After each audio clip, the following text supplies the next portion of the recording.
Chapter 2376 I should be able to make it. After tasting it, Kiddo looked at Gina and immediately became obedient. However, she stared at the trident and reluctantly said, "But, I don't know how to put it away." "Kiddo, didn't it appear when you said manifest? Why don't you tell it to go back?" Amy suggested. "All right."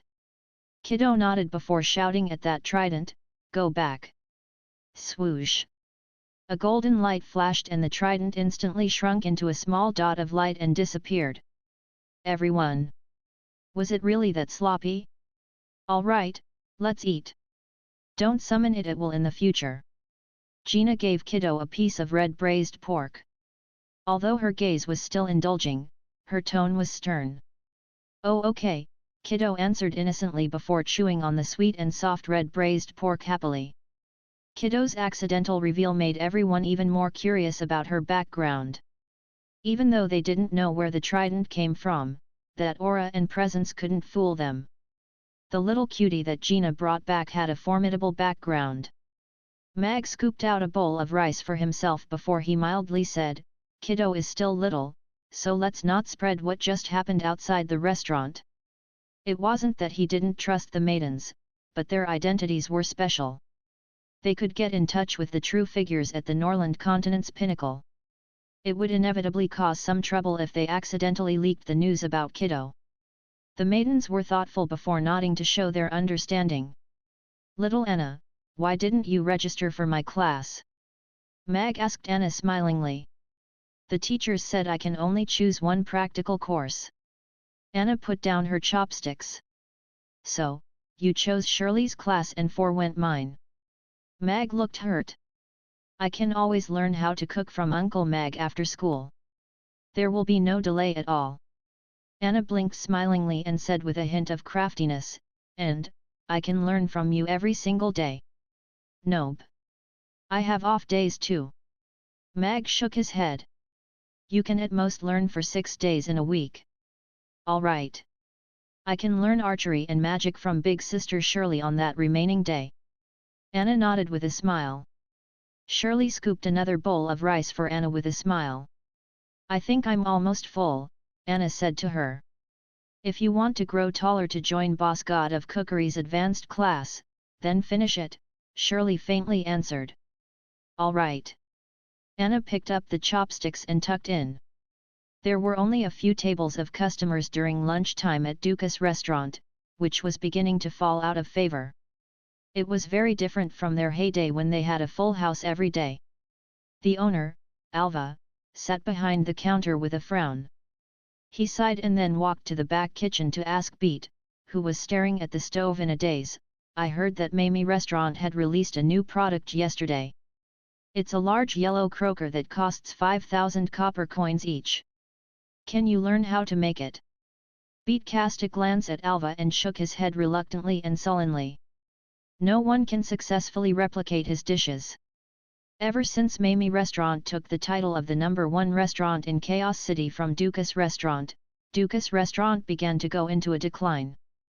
Different from Mamie Restaurant's constant release of new dishes and leading the trend in the culinary world, Dukas Restaurant's old menu and bland food were being slowly deserted by the foodies. Even the roast pig that was once deemed as the #1 delicacy in Chaos City was being slowly labeled as greasy. Beat slowly gave up from his initial indignation because of the blows inflicted on him.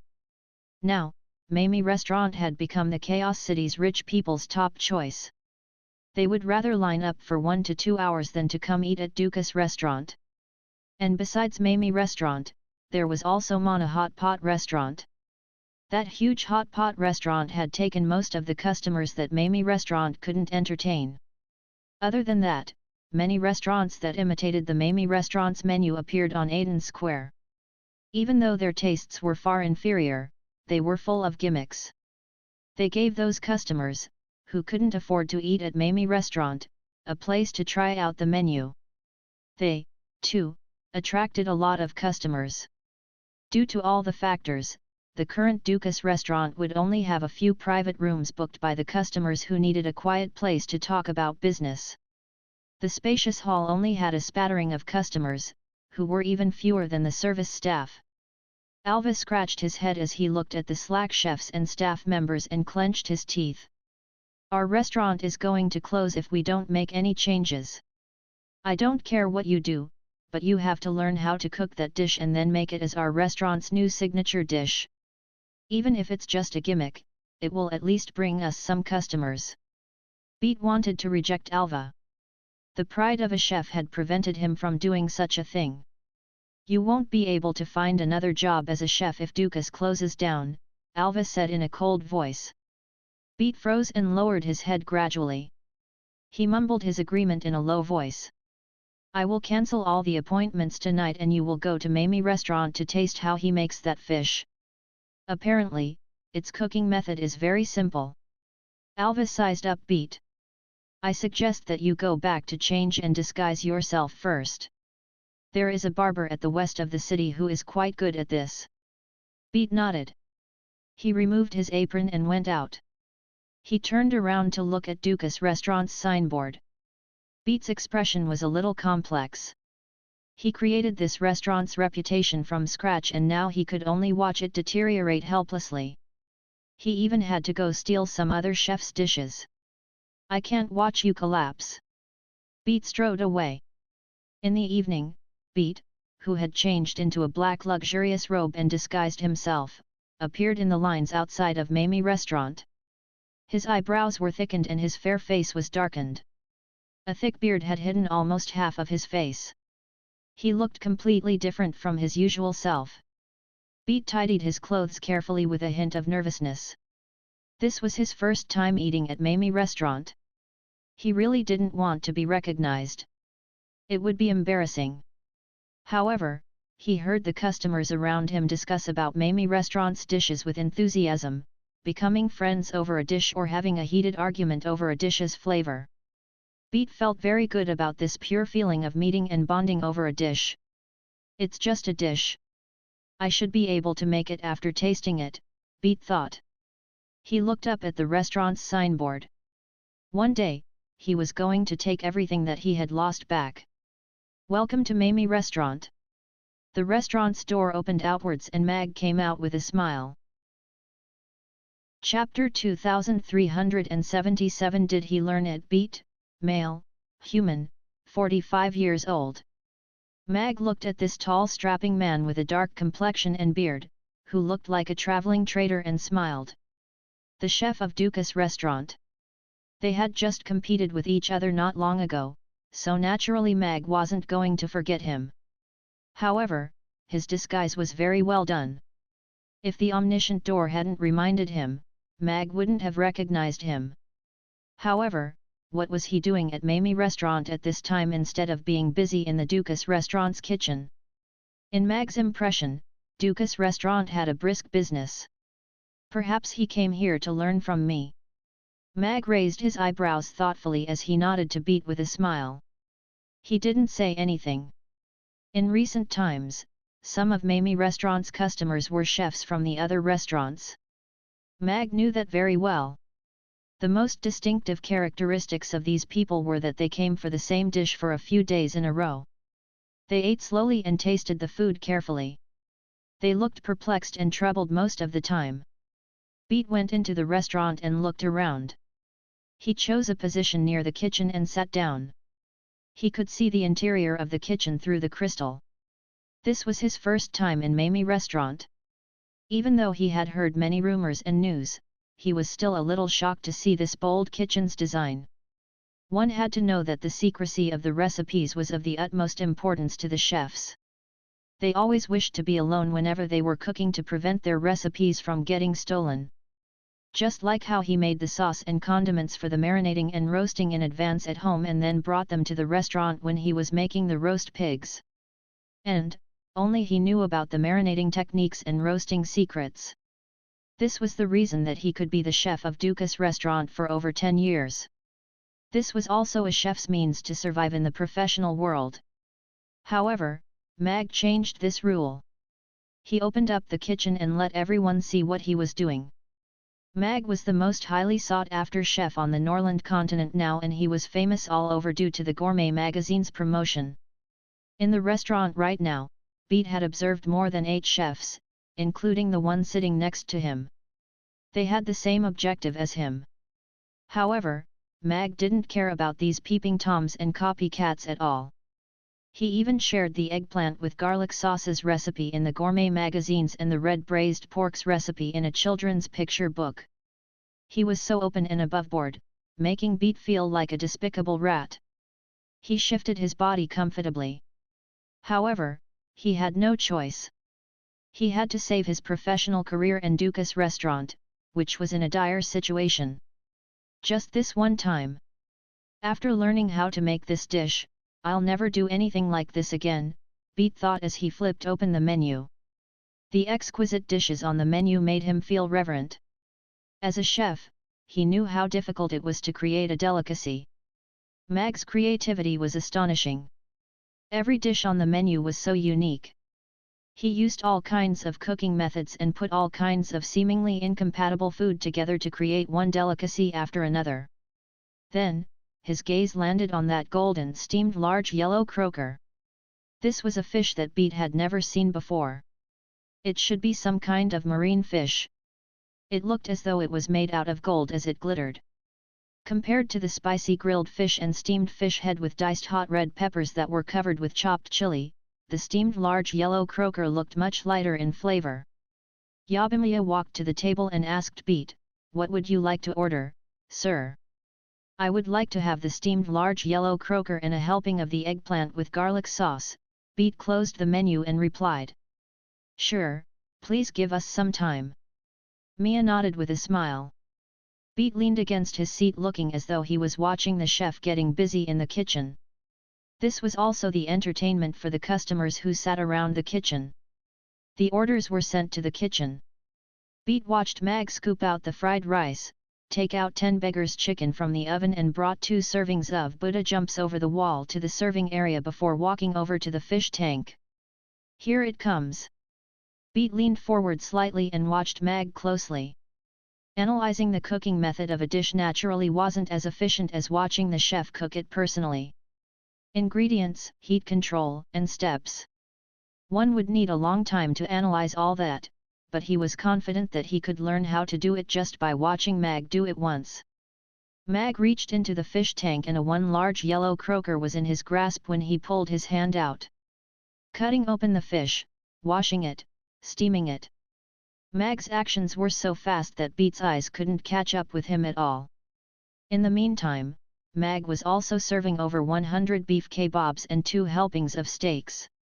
Beat was still in a state of shock with his mouth agape when Mag had covered the steamer and continued to move around all the stoves, cooking a few different dishes at the same time. Did he learn it? Eyes?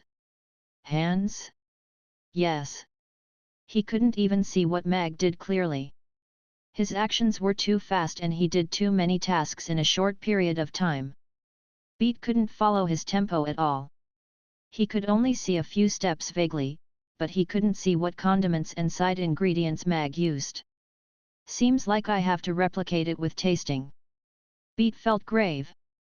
About 5 minutes later, the large yellow croaker was removed from the steamer and placed on the serving table. "Your steamed large yellow croaker and eggplant with garlic sauce." Soon, the 2 dishes floated out from the kitchen and landed in front of Beat steadily. This was Mamie Restaurant's unique way of serving. It was controlled by a spatial magic caster. The other restaurants simply couldn't afford that. Beat's gaze was already attracted by the steamed large yellow croaker in front of him. The golden large yellow croaker wasn't big. It had a streamlined body and was cut open in the middle. It was spread open and placed in an elongated plate. The dense golden scales were still glittering with a golden glow even after the fish was cooked. Long and thin tender spring onions were used as a garnish and the aroma greeted his nose. Gulp! Beat's Adam's apple moved. The fresh aroma was different from the strong aroma of the spicy grilled fish ordered by the person who shared his table. However, it was still full of power and enticement. There was only a thin layer of the sauce and no other side ingredients could be seen. The large yellow croaker was the main character of this dish. The spring onions couldn't even be considered as a side character. Chapter 2378 Mamie Restaurant is so-so.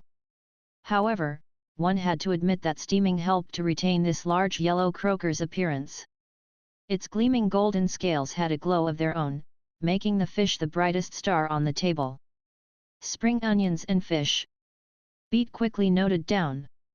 Of course, he did not think that the steamed large yellow croaker would only have this one ingredient.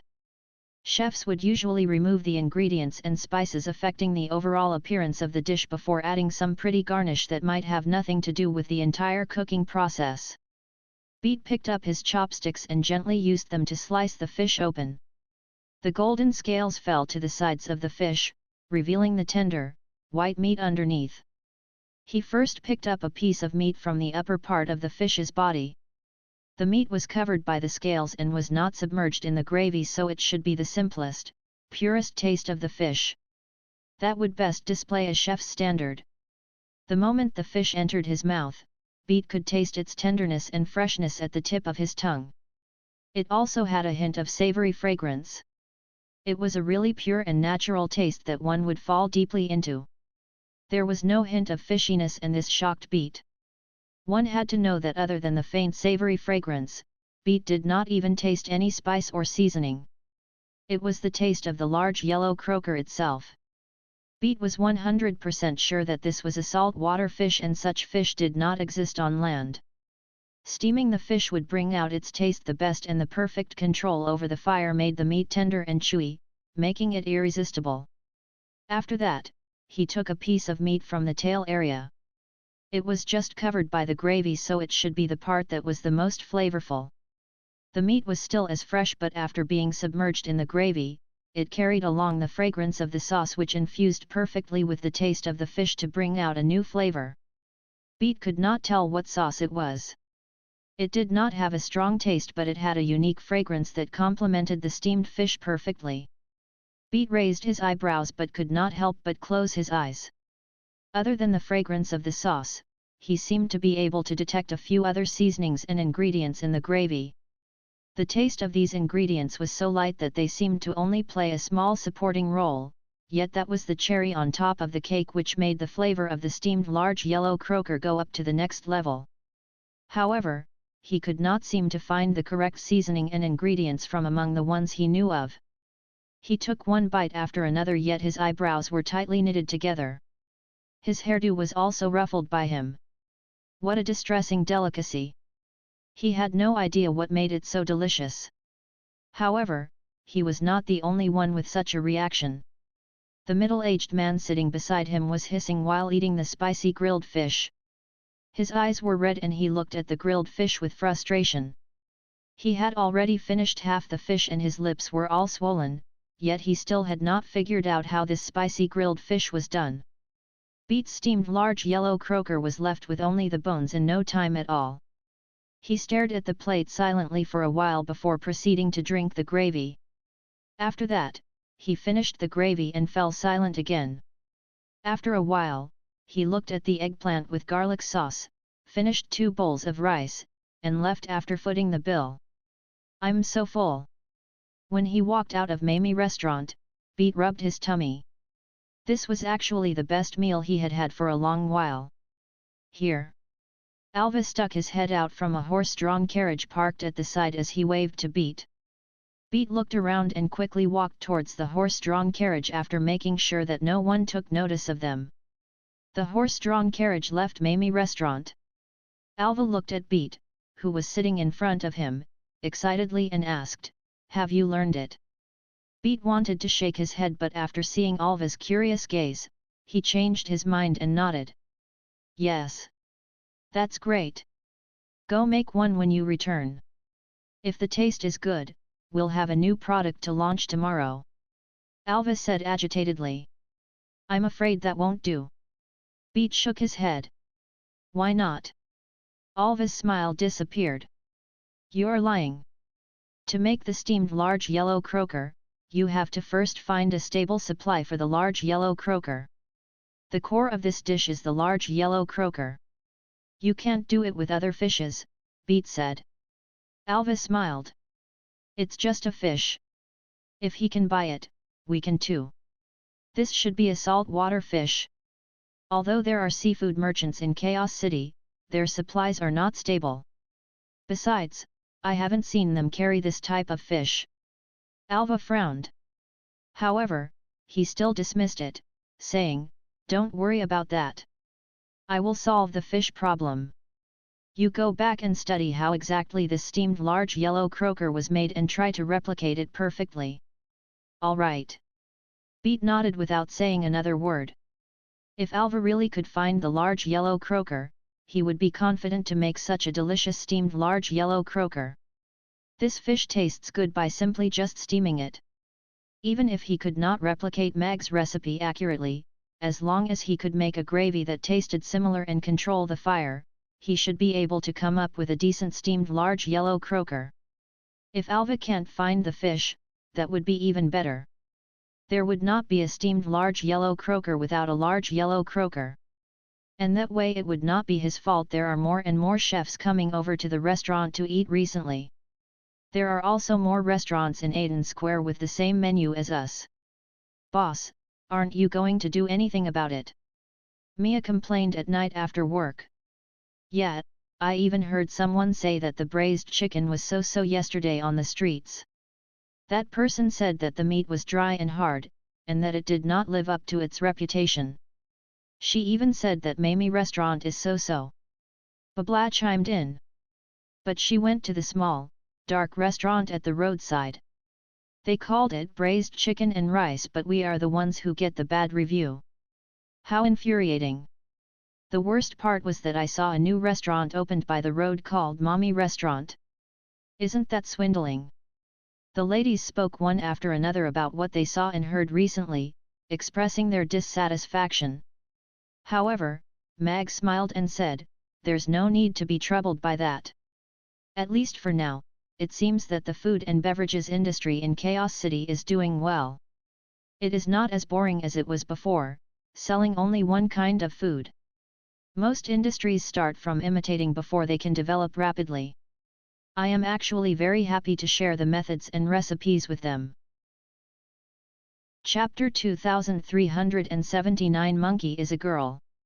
The stir-frying method used to be a niche cooking method, but now it is a cooking method that was as common as stewing.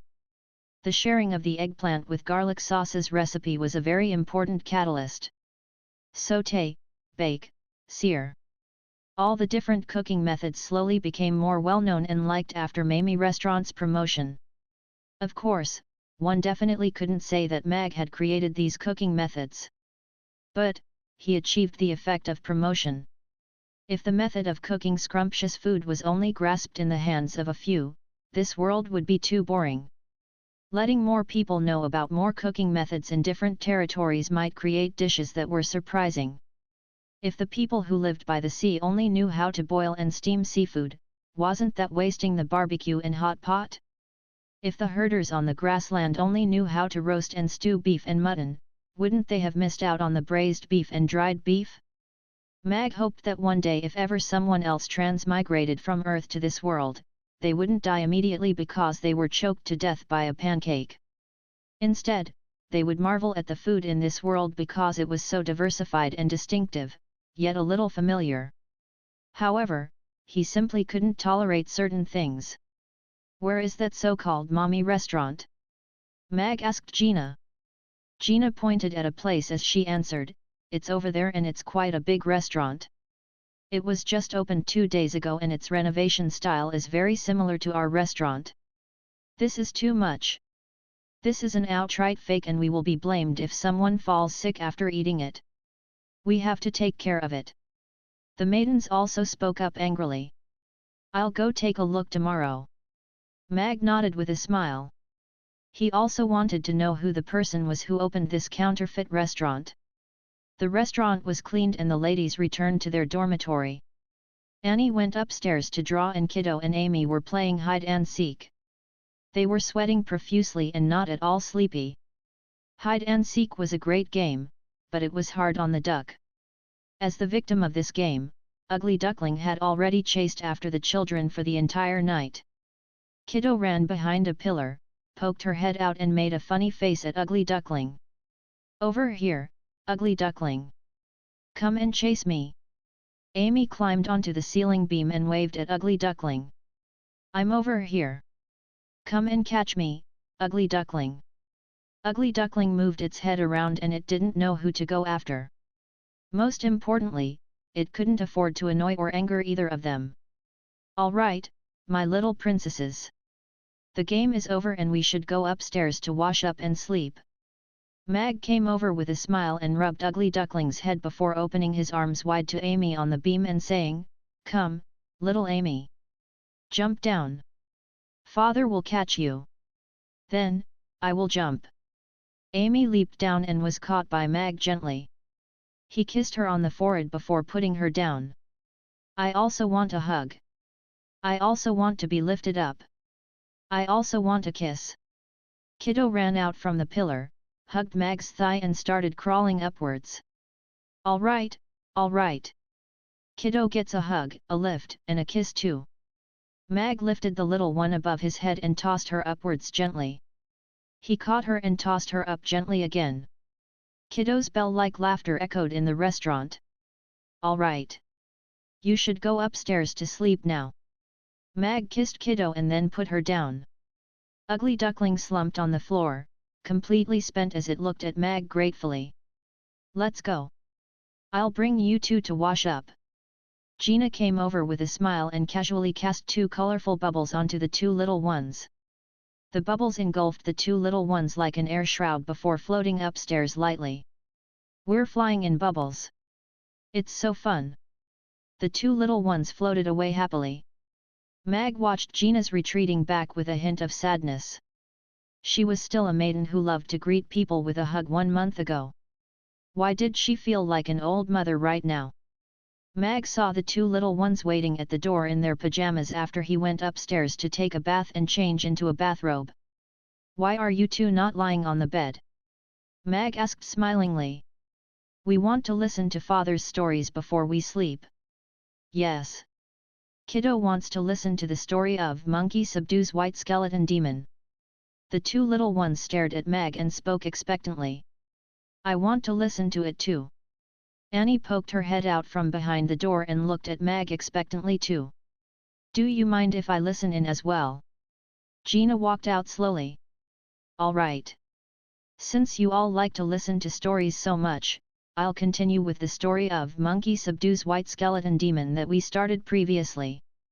Mag rubbed the heads of the two little ones gently and walked into the room. Normal fairy tales could no longer satisfy these little ones. Even Kiddo said that the stories of the princes and princesses were too boring. 2 days ago, Mag told them the story of Journey to the West in an excess of enthusiasm. He didn't expect the 3 little ones to enjoy it tremendously, and even Gina became his loyal listener. This monkey's charisma had successfully crossed over worlds and races. The master and his disciples headed west and came to the White Tiger Ridge. Mag told them a chapter of Monkey Subdues White Skeleton Demon, and the 4 of them would cheer for Monkey's alertness and clapped over Tripitaka's foolishness. Mag finished the story and the 4 of them were still wide awake. They were not sleepy at all. Father, what happened after the 4 of them left the White Tiger Ridge? Amy asked. If you want to know what happens next, tune in tomorrow. It's late now and you have to go to sleep, or else you will be late for school tomorrow.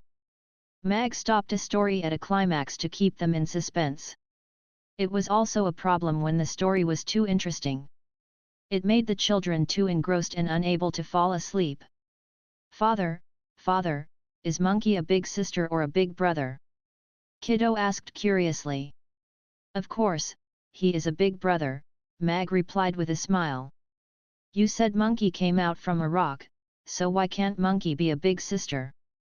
Kiddo asked seriously. This. Even though Mag thought that Kiddo's explanation was a little ridiculous, he didn't know how to refute the little one's interesting and out-of-the-norm thinking. If Monkey is a big sister, is she and Tripitaka a couple then?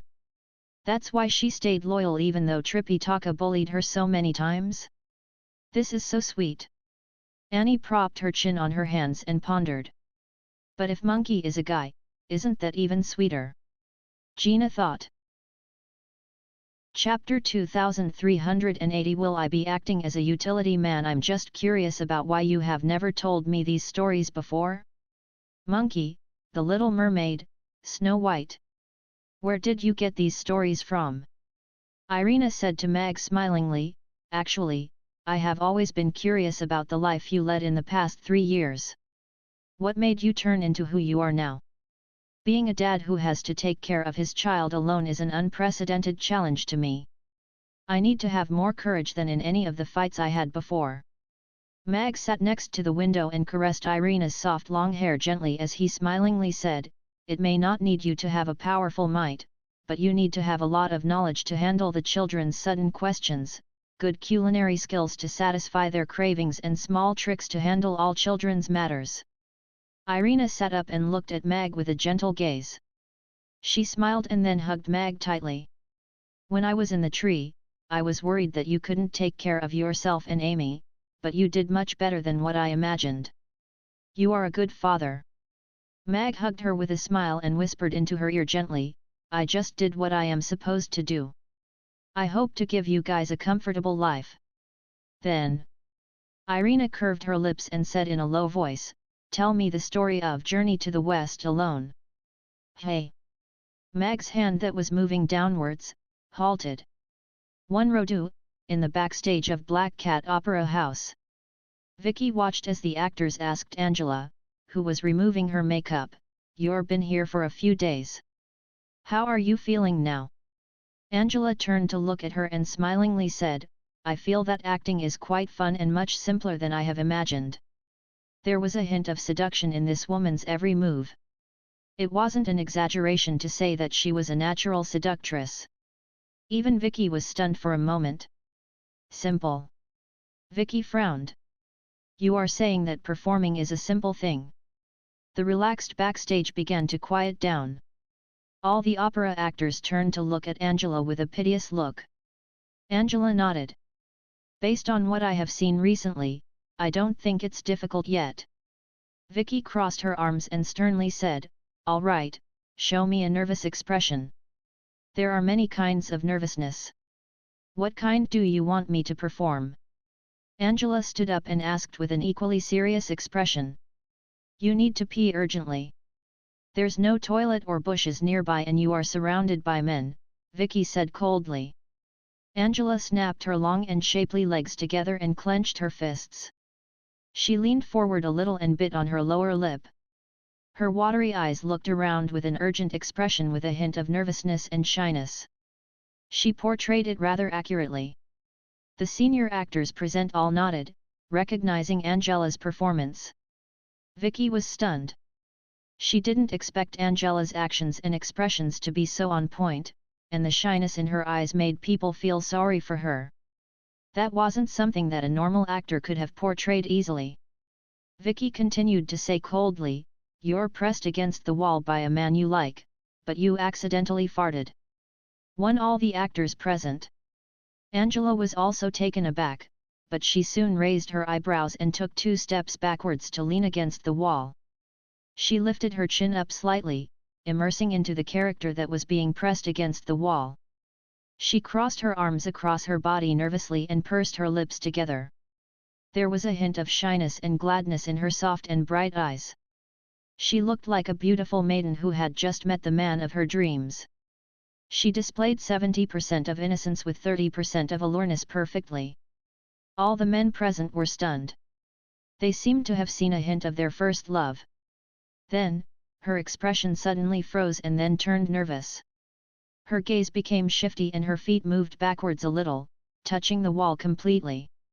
She tugged her skirt with her left hand lightly and lowered her head a little. She looked to her left as though she was planning her escape. Vicky's eyelids twitched. Although Angela's performance wasn't astonishing to her, it was considered as extraordinary for a noob who had never learned about performing and had only observed in the theatre for a few days.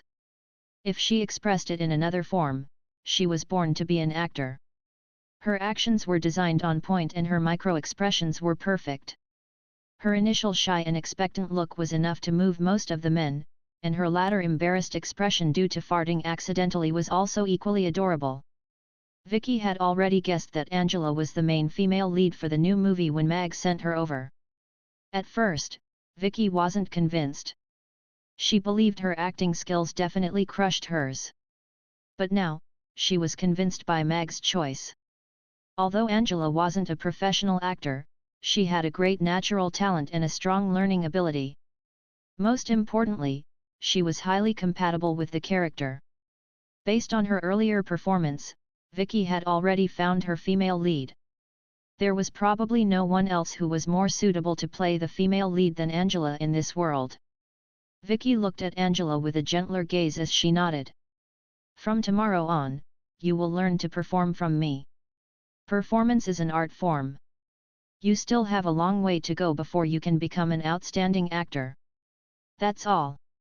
Angela was a little surprised. I can still perform many different kinds of nervousness. Wake up at 6 tomorrow morning. The 3 hours before the morning performance will be the time for you to learn. If your performance is satisfactory, I'll give you a chance to go on stage. Vicky calmly said, but don't look forward to it too much. It will be a bit character without lines. Will I be acting as a utility man? Angela asked. Girl, don't look down on the bit characters. We all start from being bit characters. Old man me chuckled. Angela shrugged and turned her gaze to Vicky. She smiled enthusiastically and said with a charming voice, my thirst for knowledge cannot wait any longer. Maestro, let's not wait till tomorrow morning. Let me go to your room and learn from you tonight. I believe I will have the ability to go on stage tomorrow after your clear explanation and demonstration. I'm dirty. Even though she was 100% certain that Angela was a female succubus, her gaze was too evil. It reminded her of the rumors about the succubi, like being good at seduction, great in bed and reading minds. Anyway, letting a succubus into your room at night was definitely a very dangerous thing, no matter if you were a male or a female. The maestro is so cold and hurtful. Angela pressed on her soft bosom gently with a hurt expression. The men at the side all looked sorry for her. They wanted to go forward to scoop her up into their arms and say, let G go to my room to heal your wounds. What are all of you looking at? Go to bed after you remove your makeup. We still have a performance tomorrow morning. Vicky glared at all of them before casting a chilly glance at Angela. This demoness is disruptive to our morale. I have to keep her under control, otherwise the opera troupe will be in chaos. Everyone dispersed instantly. Angela stuck her tongue out when she saw that and she was prepared to escape too. It's just the two of us now. Why are you in a hurry to go away? Before Angela could reach the door, Vicky's voice rang out behind her and her footsteps faltered. Didn't you say that your thirst for knowledge can't wait any longer and you want me to teach you? There was a hint of amusement in Vicky's voice. Angela soon relaxed her tensed-up expression. She smiled at Vicky and said in a seductive voice, I really thought that Maestro is really so cruel and is unwilling to teach me. A greenish-blue light sparkled in her long and seductive eyes. Every move of hers was extremely seductive. This demoness. She's so beautiful. Two voices spoke up in Vicky's mind immediately. Calm down. This is the enchantment that the succubi are best at. This demoness is born with the eyes of enchantment. Even though she didn't deliberately use her enchantment techniques, her every single smile and look could affect a person's mind, including women. Then, why are you making her stay? I can go to sleep too. I have to press her down, otherwise she will be all over me in the future. So, you like to be on top. Angela saw that Vicky was staring ahead blankly and she smiled even brighter. Even a woman couldn't resist her charm. Angela stepped forward and smilingly said, then, how is Maestro going to teach me? Are we doing it here or going to a more comfortable place? Vicky's gaze became clear again. She looked at Angela, who was already leaning over her aggressively and provocatively, and lifted Angela's chin up with her left index finger. She pinched Angela's chin with her thumb and smiled flippantly. Isn't here much more exciting? Now, it was Angela's turn to panic. What the heck? Isn't she famous for being strict and fierce? Why is she suddenly so aggressive? No. I cannot lose to her. She's most probably pretending. Angela calmed herself down and smiled even more seductively. She placed her right hand on Vicky's shoulder and slid it towards her neck. At the same time, her pupils began to spin, as though a vortex had appeared within them. The eyes of enchantment were set in motion as she said in a mesmerizing voice, "Then, how do we begin?" Vicky stiffened a little when she felt Angela's soft hand moving up her shoulder. She didn't expect Angela to go forward with it. "I'm getting goosebumps. You have to let go now." "No. Letting go now means that I have lost to her. I can never allow that to happen." Vicky clenched her teeth and grabbed Angela's hand that was about to touch her neck. She gave it a tug and Angela fell into her arms. They stared into each other's eyes. "Angela." "Vicky." The backstage became quiet suddenly. Vicky was holding onto Angela's tiny waist with one hand and she could even see Angela's voluptuous bosom peeking out of her collar when she lowered her head. Now what? What was she supposed to do next? Vicky was a little stunned. Angela lay in Vicky's arms and blinked her eyes. She was also a little befuddled. This was her first time lying in someone's arms. Even though Vicky was a cute girl, there were also advantages to it. She could be overpowered easily.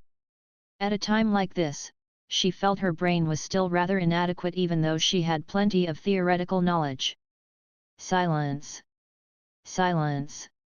I say, how long are you two going to maintain this pose? My arms are aching." A weak complaint broke this awkward silence. As a great actor, Vicky caught a hint of befuddlement and panic in Angela's eyes and her smile became confident instantly. Vicky lowered her body slowly and gently blew at Angela's ear. "Your waist is not bad and your boobs are quite big too." Angela's ears turned red immediately. Her legs became soft after being blown at and she slumped in Vicky's arms completely. "Oh dear! I've met a pervert." Angela's heart raced as she tried to escape, but her legs felt like jelly. "And, why do I feel a little expectant? Why isn't she escaping? What should I do now?" Vicky stared at Angela, who was motionless in her arms, and frowned. She was caught in an awkward situation now. She had already taken enough verbal liberties with her and blew into her ear, so what should she do now? Perhaps, she really had to explain and demonstrate to her? But, she really didn't know how. Angela blinked as she stared at Vicky. She wanted to run and at the same time, she wanted to find out what would Vicky do next. Was it going to be like what those big sisters described? It was so nerve-wracking, so exciting. The minutes ticked past, forcing Vicky to lower her head closer to Angela's face. "Run away! Don't come any closer!" The two of them went on stubbornly, stubbornly, stubbornly. Pop! And then they kissed. Angela widened her eyes in a daze for some time before she suddenly leaped out of Vicky's arms as if she was electrocuted, and ran out of the room. Her voice only rang out from afar after a while. "Maestro, I can't meet you tonight. Let's do it tomorrow morning." Vicky stared at the empty doorway and mumbled to herself in a daze, "It's all over now. I'm dirty. Don't worry. I did it, so it has nothing to do with you. That is also my mouth. What did you feel earlier?" It was soft and bouncy, like jelly. "Twee. I need to go brush my teeth." Mag made a pot of red tea for himself as he sat in front of the floor-to-ceiling windows, flipped open that thick Phantom of the Secret Cave and started to read it seriously. Cynthia sat across from him as she held onto the cup of hot tea and observed Mag's expression carefully. This was the first time she handed her manuscript to her boss face to face. She was a little nervous, embarrassed and expectant. This was a manuscript that took her a week of hard work. It wasn't just because she loved to write, but mainly because Mag had given her too much material. A while later, Mag closed the book gradually and looked at Cynthia with a weird expression. He took a sip of the tea and placed the cup down gently. He said with exasperation, "Do you know how many years you would be spending in jail if you had written this in another place?" "Hey!" Cynthia looked befuddled. "Don't pretend to be stupid. I asked you to flesh out the details, but did you only flesh out that area? You wrote 20,000 words on the plot whereby others would simply write, 'The lights were turned off and the bed began to shake,' and get it over with." Mag pressed his fingers to his temples, feeling as though he was going to explode. "Did you tell me to write what I am good at?" Cynthia lowered her head and blushed, but she was still feeling a little aggrieved. "I said details." "Details? Doesn't that have enough details?" Mag looked at Cynthia and was actually lost for words at that moment. The two of them looked at each other silently for a while before Mag picked up the book again. He skipped over the R-rated contents. The book was overall quite well done. It had already transformed from an obscure script to an easy-to-read novel. This maiden was indeed a talent, but she didn't use her gifts correctly. "You need to amend it," Mag put down the book and said to Cynthia. Cynthia pressed her lips together.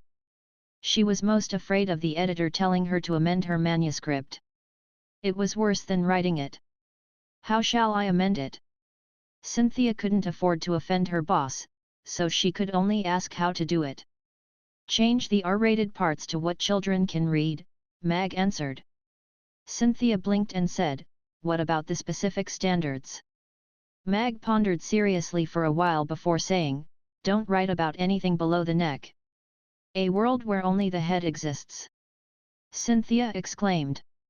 Mag rolled his eyes, "It's not that only the head exists. Just don't write so many minute details." "How can I do that? The details are the most important part of a novel. The sense of reality will be lost without details.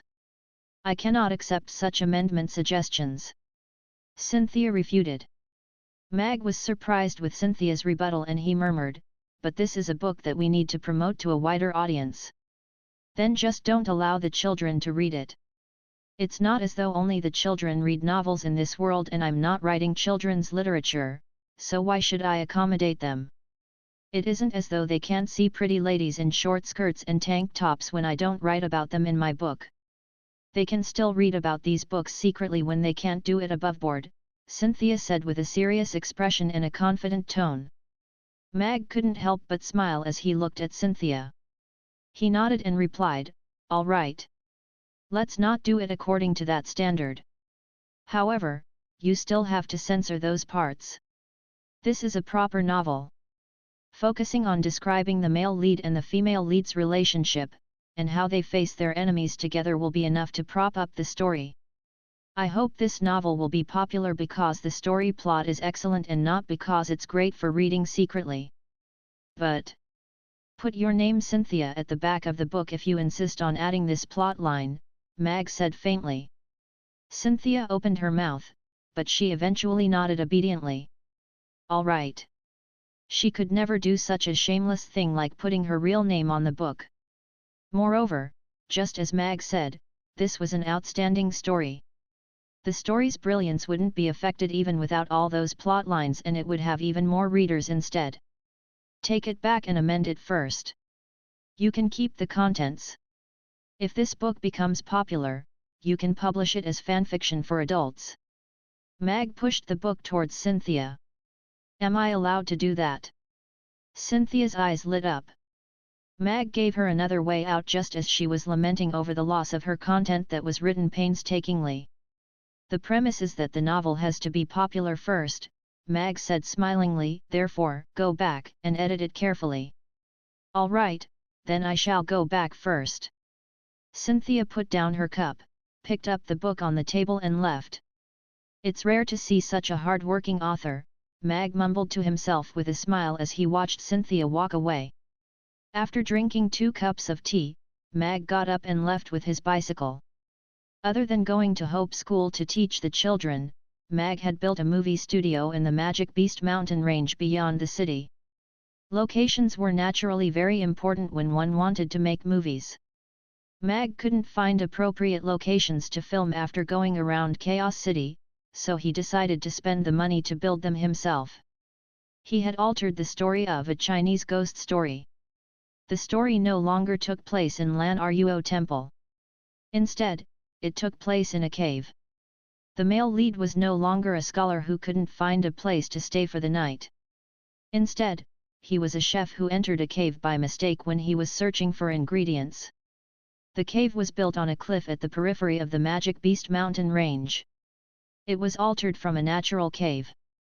It had a small entrance, and after walking in for 20 meters, it opened up.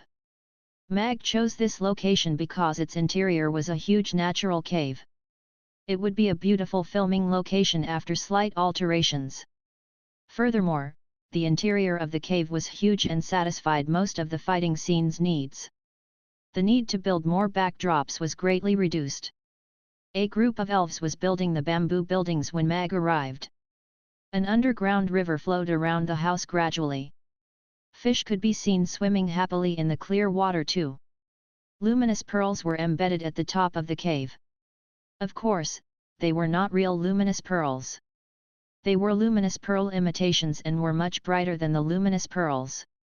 Most importantly, they were cheap. Mr. Mag. The elves greeted Mag familiarly. Thank you for working so hard. Mag nodded with a smile. Most of his projects were done by the elven construction team lately, so he knew many people there. The elves worked meticulously and carefully. They were highly efficient with a great sense of aesthetic. Other than being more expensive, they were much better than the dwarves' construction team.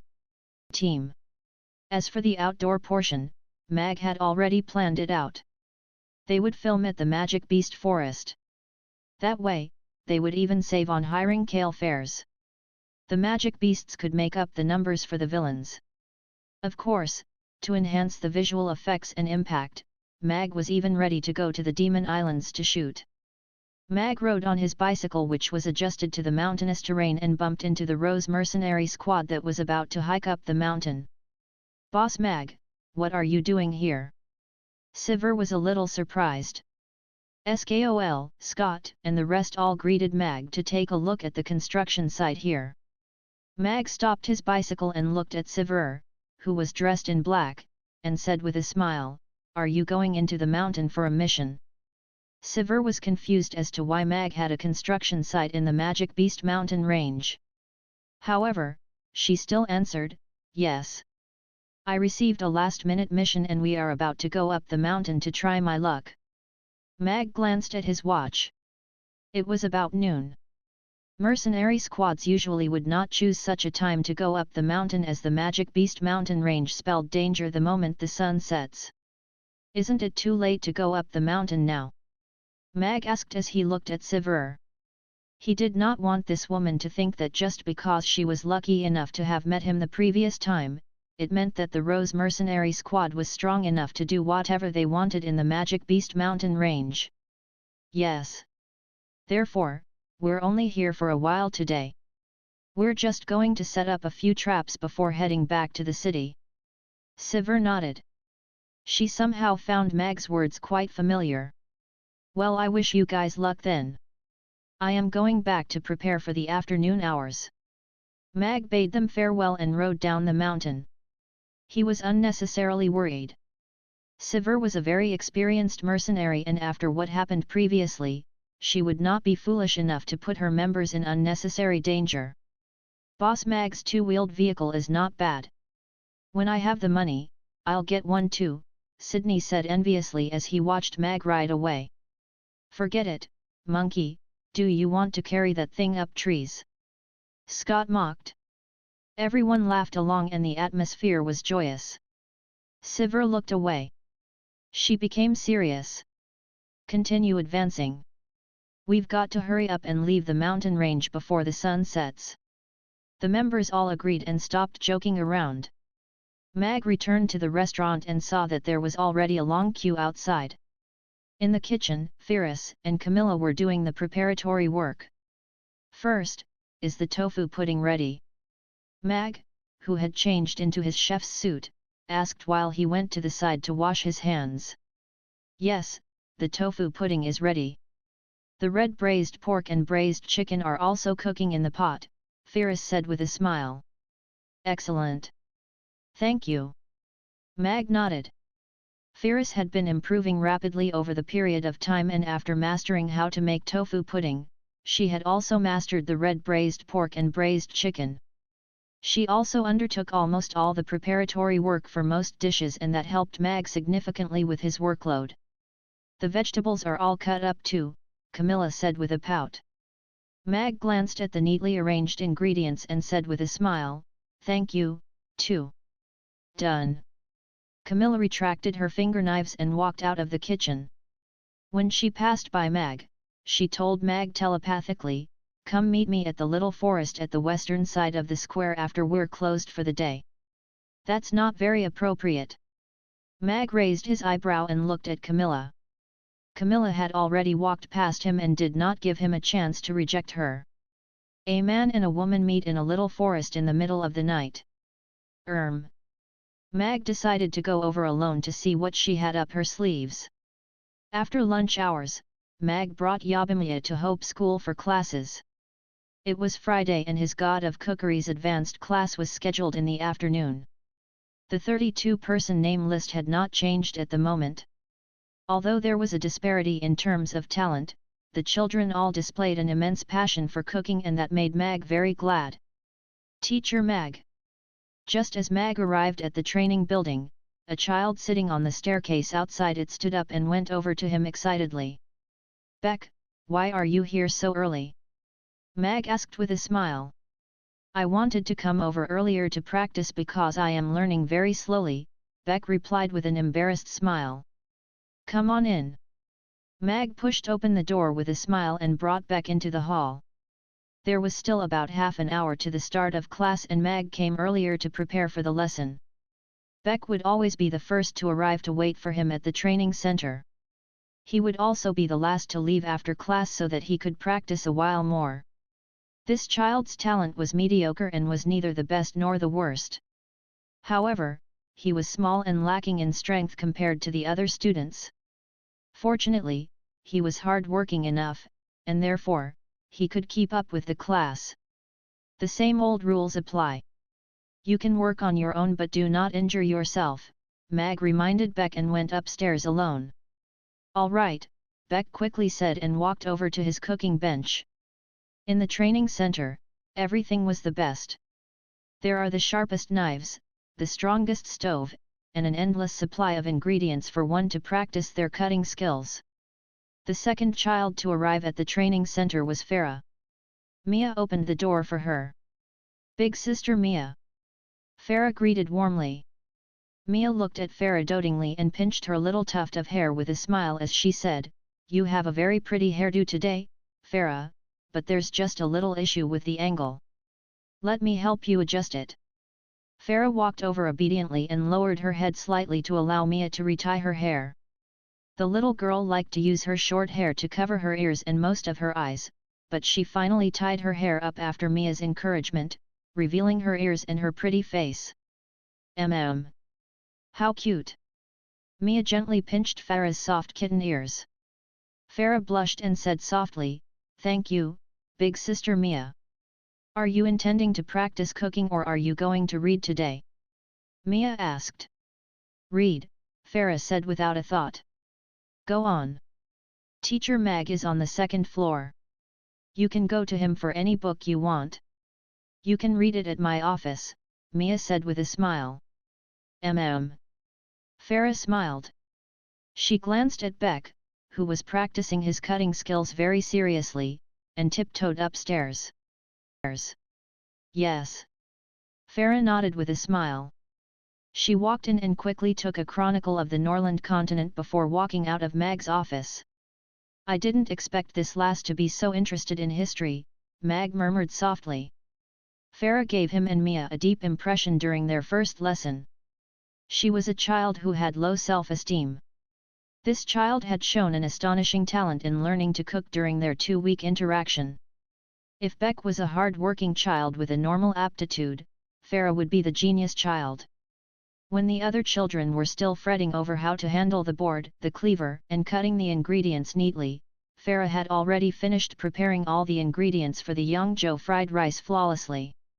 Mag was tortured in the test field for the god of cookery back then because of this, but Farah grasped it in only 2 lessons.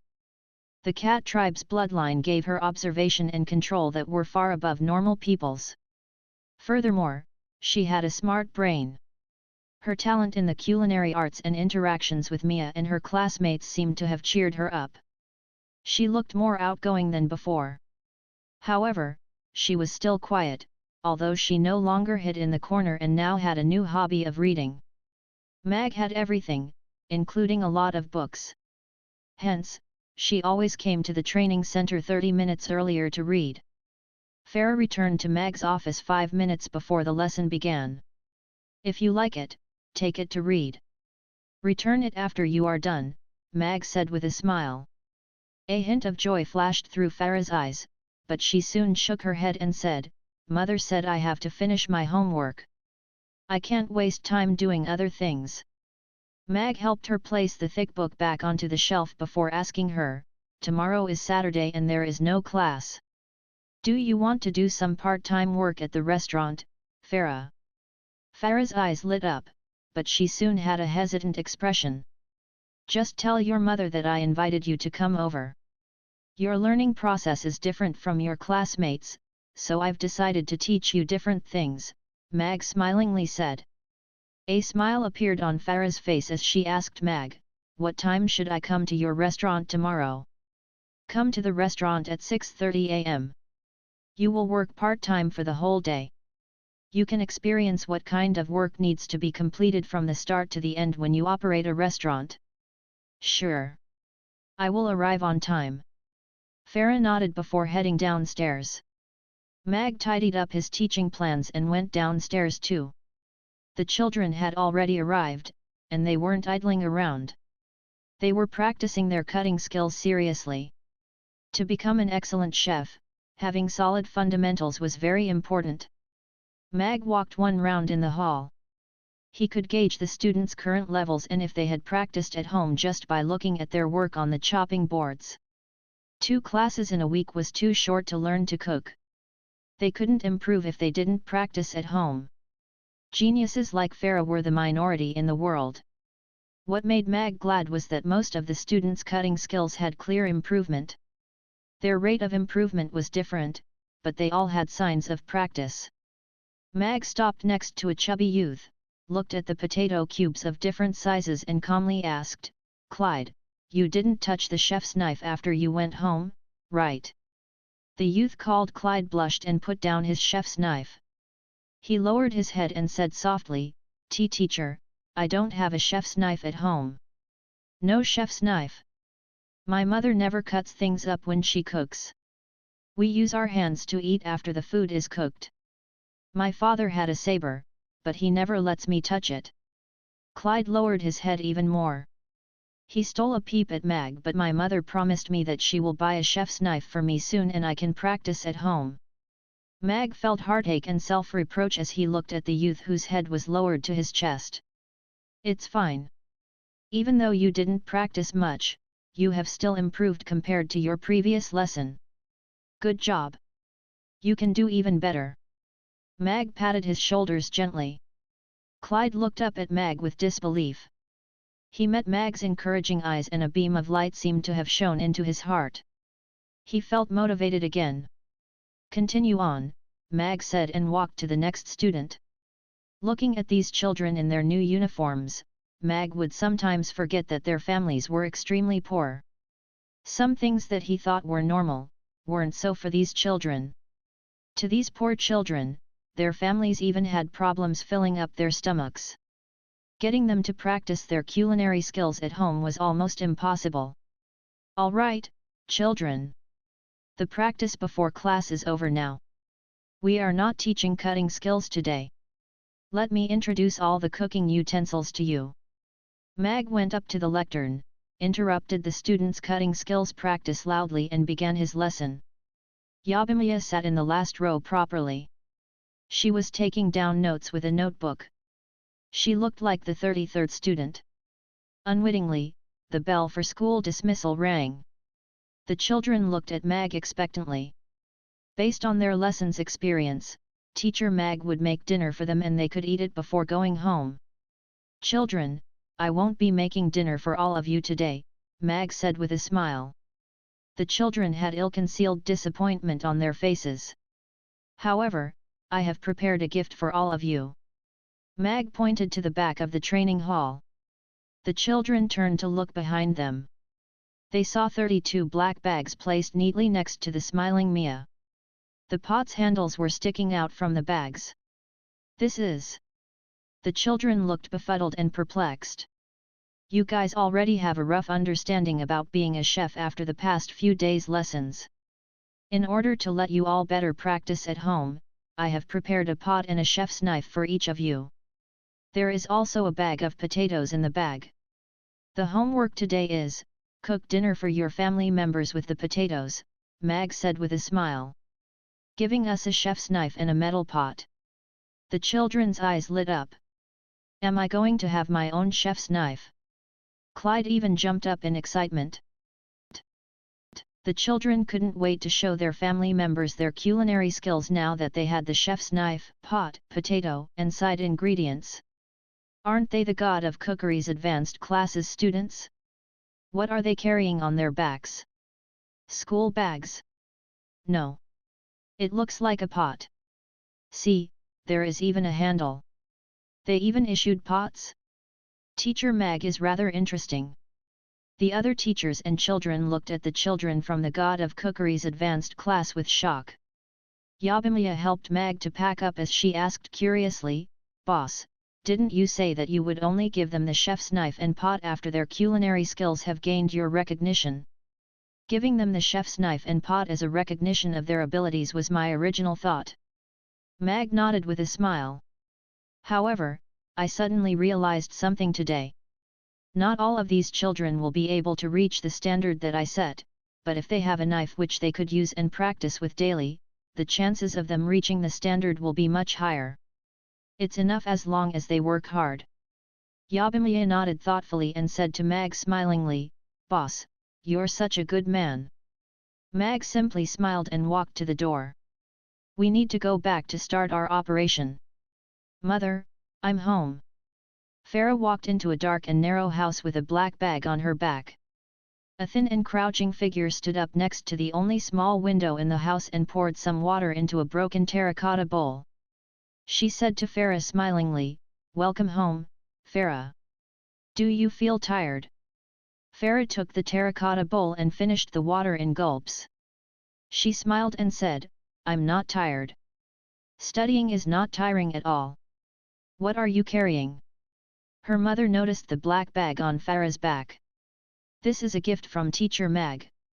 It's a metal pot, a chef's knife and a bag of potatoes." Farah placed the bag on the floor and took the items out. Finally, she got out a book, The Amazing Journey Around the World. Farah stared at the book in a daze. Her eyes turned red immediately, but she couldn't help smiling. This was a book from Teacher Mag's shelves. She intended to read this book after she finished that chronicle, but she didn't expect Mag to give this book to her. "There are so many things here. They're too valuable. Did Teacher Mag give them to all the children?" Farah's mother asked uneasily. Her fingertips brushed across the pot's smooth bottom. She had never seen such a good pot before. "Yes, Mother. Teacher said he gave us pots and knives, so that we could practice at home." Farah nodded and placed the book on the bed at the side. "We were also given homework today. We are to make dinner for our family with the potatoes." "You're going to make dinner?" Farah's mother looked at her in shock. "Yes. I learned how to cook potatoes today." Farah nodded and took out 4 potatoes from the bag and walked into the shabby kitchen. Farah's mother, Issa, followed her in. Even though their family conditions weren't good, she had never let Farah cook by herself before. Farah enrolled into Hope School with the help of Principal Luna.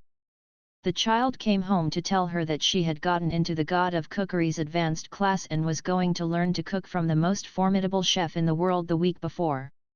She was already very glad that her child got to study and have full meals daily. She didn't care so much about Farah learning to cook. She wouldn't interfere as long as Farah studied hard. Being a chef wasn't an easy matter. Even though she only stayed at home to do handiwork and didn't go out, she had heard that the neighbor's son had become a chef's apprentice. Not only did he get to eat good meals, he even had a monthly wage of 1,000 copper coins. He was the neighbor's object of envy. However, being a chef wasn't easy. She heard that the son had not returned home for a month. He had been practicing his culinary skills in the kitchen daily. His dad went to visit him 2 days ago. He had had good meals, but he still lost weight. As for her child trying to become a chef just with 2 lessons in school weekly, she didn't believe that the teacher was that formidable. Farah looked at the porridge left in the small terracotta pot and said, "I'll warm up the porridge and then stir-fry a hot and sour shredded potatoes and make a salt and pepper potatoes dish." "What?" Issa looked befuddled. Farah heated the porridge and said, "Teacher taught us how to make 2 dishes today, but he only mentioned the salt and pepper potatoes briefly and didn't demonstrate how to do it. I want to try to make it. Food is precious. We cannot waste it." Issa reminded her seriously. They were slightly relieved recently as Farah ate in school, but they were still poor. The food called potatoes seemed rather filling. It would be a pity if Farah wasted them. "Yes. I understand." Farah nodded and grabbed the chef's knife. Issa felt like Farah seemed to have changed suddenly. The confidence in her eyes shocked her. She grabbed a potato and shifted the broad cleaver on the potato's surface. A long strip of potato skin extended downwards and in the blink of an eye, the skin of 4 potatoes were removed. The potato skins were thin as paper and equally wide. There was no break in the middle. She placed the skinned potatoes on the chopping block and 2 potatoes were quickly equally shredded in the midst of the chopping sounds. They were then soaked in a bowl of clear water. The other 2 potatoes were then chopped into cubes and then soaked in water too. Her cutting skills. Issa's mouth was wide agape with shock as she stared with disbelief. Was this really her child? When did she grasp such intricate cutting skills? Farah didn't notice her mother's change. All her attention was focused on cooking. Even though her cutting skills were already quite good, this was her first time cooking by herself. The porridge was already boiling in the pot. She used a cloth to put the terracotta pot onto the floor before putting the metal pot onto the stove. She wiped the inside of the pot with pig skin and stir-fried the dried chili with the lard, before adding the shredded potatoes that were already drained in. Farah held onto the metal pot with one hand and stir-fried the golden shredded potatoes with a spatula with the other. "Smells great." Issa couldn't help swallowing her saliva as she watched from the side. Chapter 2386 One more bowl. This was the first time she tried her hands at cooking. The process was rather smooth. The ingredients stuck to the pan slightly when she first started, but other than that, everything went well. She managed to pull it off successfully on her first try. The smell of sourness and spiciness wafted through the air and rose with the steam, making one salivate. "I can't believe you can already cook after just a few lessons. This teacher is impressive." Issa complimented as she put some shredded potatoes in her mouth. The sourness and spiciness triggered her taste buds starting from the tip of her tongue. The shredded potatoes were crispy and juicy. It was an indescribable taste. "Super good." Issa's eyes lit up immediately as she looked at the glistening shredded potatoes in disbelief. She rarely tasted delicacies in her life. This was just a plate of hot and sour shredded potatoes, yet it tasted even better than a plate of meat that they only got the chance to eat on rare festive occasions. "Mother, what's wrong? Is it bad?" Farah asked cautiously when she saw tears glistening at the corner of Issa's eyes. "No." Issa sniffed. She looked at Farah gladly and said, "It's too delicious." It's the most delicious food I've ever had." Upon hearing that, a smile bloomed on Farah's face. She had never heard such a compliment from her mother before. Besides, Farah suddenly found a clearer meaning in learning cooking when she saw her mother with tears welling up in her eyes. Letting her mother eat delicious food and lead a better life was the best reason for that. In that case, have more. Farah started eating as well. She tried some shredded potatoes. The shredded potatoes were crunchy, sour, and spicy.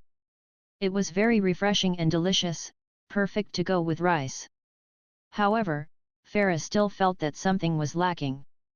The texture of the shredded potatoes seemed a little off. It must have been the control over the fire when she first added the potatoes into the pot. There was too much vinegar and the spiciness seemed to be too much for her mother too. She did not expect such a small chili to be so spicy. I should be able to make it better the next time, Farah thought to herself. Teacher Mag was right indeed. In cooking, one could only find out their problems through continuous trying and practicing before they can improve. As for the salt and pepper potatoes, it was not bad, but it was not as outstanding as the hot and sour shredded potatoes. Mag had only disclosed its recipe and had yet to demonstrate how to cook it. Farah's first time replicating it did not seem very successful. She could not control the amount of salt and pepper added very well. However, they were still very satisfied with their dinner. By the time they finished half a pot of porridge, they were only left with a few chili slices. Farah had finished her cooking debut. Although it was not perfect, she was satisfied with it. "Oh! My goodness, dear, your shredded potatoes taste lovely. It's almost as good as your father's." In a run-down stone hut, a scrawny middle-aged woman looked at Beck, who was sitting in front of her. The chopsticks in her hand were shaking because of her agitation. On the table in front of them, was a plate of hot and sour shredded potatoes that did not look very good. The shredded potatoes were not cut evenly and perhaps because of the poor control of fire, the shredded potatoes, which were supposed to be in long strips, were of uneven lengths and broke easily. However, it still made the woman very agitated. Beck, with his head hung low, looked at that woman in shock and said, "Mother, you find this delicious?" "Yes, it's the most delicious food I've had. It's sour and spicy.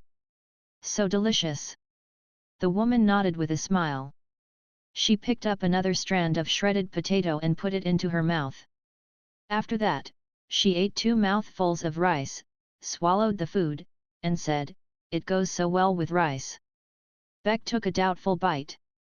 It was too sour and even spicier. That bite almost forced his tears out. He quickly took 2 mouthfuls of rice to balance it out.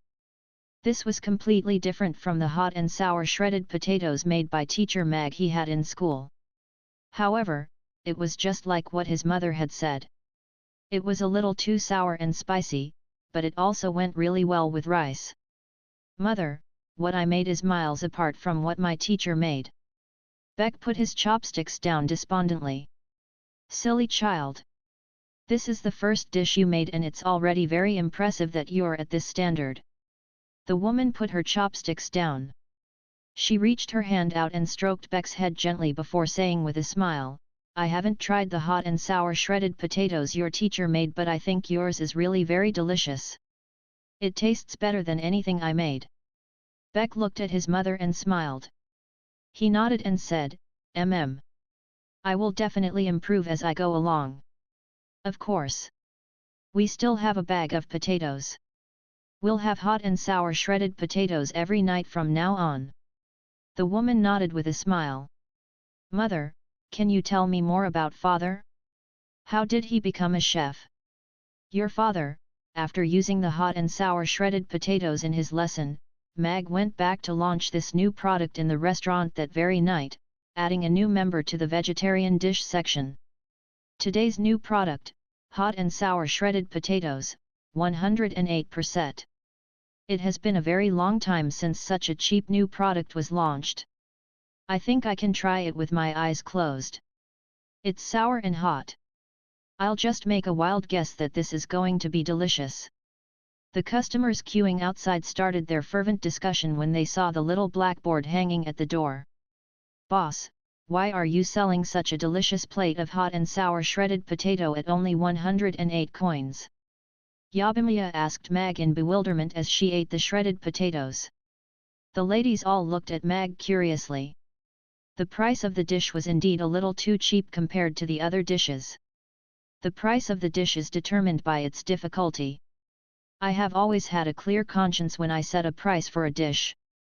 It costs what it's worth, Mag said calmly.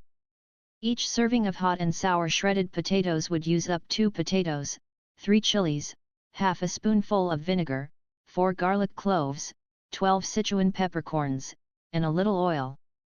The cooking method was simple and it was a dish that could be completed very quickly. Therefore, 108 coins was a very reasonable price. I want another bowl of rice. Amy placed her empty bowl down. You want one more bowl of rice today? Mag went over to get Amy another bowl of rice with a smile. The shredded potatoes today are delicious. I want another bowl of rice, Amy said with a nod of her head. I want another bowl of rice too. Kiddo placed her bowl down as well. There were 2 grains of rice stuck on her cheek. Chapter 2387 You Fickle Man. However, Mag didn't care about that. He didn't need to depend on the restaurant's sales for a living now. It was enough as long as he and the customers felt happy. Excellent ingredients are the cornerstones of the top-notch delicacies. They are also the cornerstones for the restaurant to go up to the next level. New mission: could the host please research and develop a delicacy that is priced over 10,000 copper coins? Time frame for the mission: 7 days. There will be great rewards after completing it. The system's voice rang out in Mag's heart. Top-notch delicacies are using the most common ingredients and the simplest cooking method to create a dish that everyone likes. Mag pressed his lips together and inwardly said with disdain, "System, are you issuing this mission because you think that selling potatoes can't earn much money? Nonsense! This system isn't that kind of system. A dish that costs 10,000 copper coins is on par with the Buddha jumps over the wall. Then, wouldn't I have to serve sea cucumbers, abalone?" Mag curved his lips. "You're going to earn my money for these things, right?" "Uncouth," the system seriously said, "as a proper system, I always sell the ingredients at a fair price. A proper system won't be selling ingredients." The system was speechless. It tried to argue. "This system has no choice as I have to maintain the operation of the farms. Do you know how much it costs to rear a crayfish? Do you know how many steps there are in order to rear a shiitake mushroom from a spore?" Mag pursed his lips and said, all right. I'm already sick of your explanations. Isn't it just a dish with a 10,000 copper coins price tag? I can just do a roast pig and it will cost more than 10,000. System. After pondering, Mag said, "Roasting a whole pig is a little too much. Maybe I should just roast a piglet? It's smaller and easier to maneuver." Mag's roasting techniques were getting better, so he began to have some ideas and confidence about roasting bigger items. Roast pig was the Dukas restaurant's signature dish. Mag didn't like this restaurant, so he didn't feel very guilty about snatching their business. The price of pork has risen recently, so the price of piglets has increased too. It costs 2,000 copper coins each, the system swiftly answered. Does the Norland continent have African swine fever too? Mag frowned. Every piglet is a potential competitor for the king of pigs. The roasting of each piglet means there would be one piglet less that could grow into a 250 kilograms fat pig. Hence, the price tag of 2,000 is very reasonable, the system said reasonably. Piglets could be found everywhere. I can buy local pigs. The piglets provided by this system come from the purebred king of boars in the Twilight Forest. Their meat is solid and they are fed with breast milk. Other piglets simply cannot compare with them. It's fine. It's better for roast pig to be fatter. I don't have to brush oil over them. Mag was unconvinced. Then, there will be no difference between you and Duca's restaurant. The same ingredients and similar techniques could produce two completely different dishes in the hands of different chefs. This could better display a chef's ability, Mag replied calmly. The local piglets cost 2,000 copper coins each as well. It was the system's turn to sound cool. Hey? Are things crazy? Mag frowned. Pig rearing is still a new industry now. It isn't standardized and promoted yet. Breeding pigs is rare, so the price of piglets is generally high. That's all right. I can choose to roast a whole goat. An adolescent goat only costs 1,000 to 2,000 copper coins, and the price of a whole roasted goat is much higher than a roast piglet. Mag immediately changed his mind. He didn't know about the price of the piglets well, but he knew about the price of mutton. It was a common meat in the market. You fickle man, the system said angrily. Mag couldn't be bothered with it. He went to say goodbye to the ladies at the dormitory after cleaning up the restaurant. He suddenly remembered Camilla's invitation when he was closing the door. The night was dark and the moon was mesmerizing. A faint fragrance of flowers was in the air. Spring was here and it was the season for animals to procreate again. Should I go, or not go? Mag pondered. Gina had already brought the children upstairs to sleep. They had been playing all night, so they fell asleep after they went upstairs to have a bath. Meanwhile, Irina said that she had something on with the night elves and would be home later. I'm just going to chat with an employee who had a little attitude issue and that's all, Mag murmured to himself before going out and walking towards the little forest at the northwestern corner of Aiden Square. Mag heard sounds of moaning and sounds of a whip slapping on skin as soon as he arrived at the forest. Are things already this exciting before I even arrived? Mag's footsteps faltered and he went into the forest with a puzzled look. Do you dare to do this again? I will never do it again. I will never do it again. Please let me go. Ha, let you go? Let's talk again after I am appeased. Smack. Smack. Smack. Mag stood behind a tree and watched Camilla, who was wearing thigh-high boots, step on a man in black in the empty field in the midst of the forest and whip him with a thin leather whip. She wasn't whipping him for fun like in the adult movies. The 2-meter-long whip made marks in the air and created sonic booms before landing on that man's body, making the blood splash everywhere. The man's screams were horrible. He even screamed like a castrated pig when the whip landed in between his legs. Mag snapped his legs together instinctively as he pondered if he should go forward to stop that crazy woman. Meanwhile, Camilla seemed to have sensed Mag's arrival as she whipped the man hard on his back. That man stopped making any sounds after a muffled scream. Camilla turned around and said to Mag behind the tree with a faint smile, "Why are you hiding back there since you are already here?" The full moon hung up high in the sky as the moonlight landed on Camilla. The tight-fitting black skirt with a high slit displayed her voluptuous figure perfectly. Her fair smooth legs had a beautiful shape and her black boots highlighted that even more. Her lips were so red as though she had just sucked blood. She looked at Mag with a cold and beautiful gaze and spoke to him like a queen. "What did he do to provoke you?" Mag walked out from the tree and cast a glance at the man in black who had fainted. Camilla smirked coldly and said with sarcasm, "Some men think they can do dirty deeds in deserted areas when the night is dark." "Nothing. I simply feel that this fellow isn't sturdy. I haven't whipped him to my heart's content." Camilla curved her lips and looked at Mag meaningfully. "You are obviously a masochist. Why are you pretending to be a sadist?" Mag pursed his lips. "Shut up!" Camilla instantly exploded. She remembered how she was tied to that small bed that day. She felt even more humiliated and awkward. She coldly asked, "Did you bring what I want?" "What did you ask me to bring?" Mag looked perplexed. "Didn't you just ask me to come to the little forest? I thought you were going to show me something." You were being so secretive. I mean all the photo stones. Camilla was furious and she already lifted her whip up unknowingly. Oh. You mean that?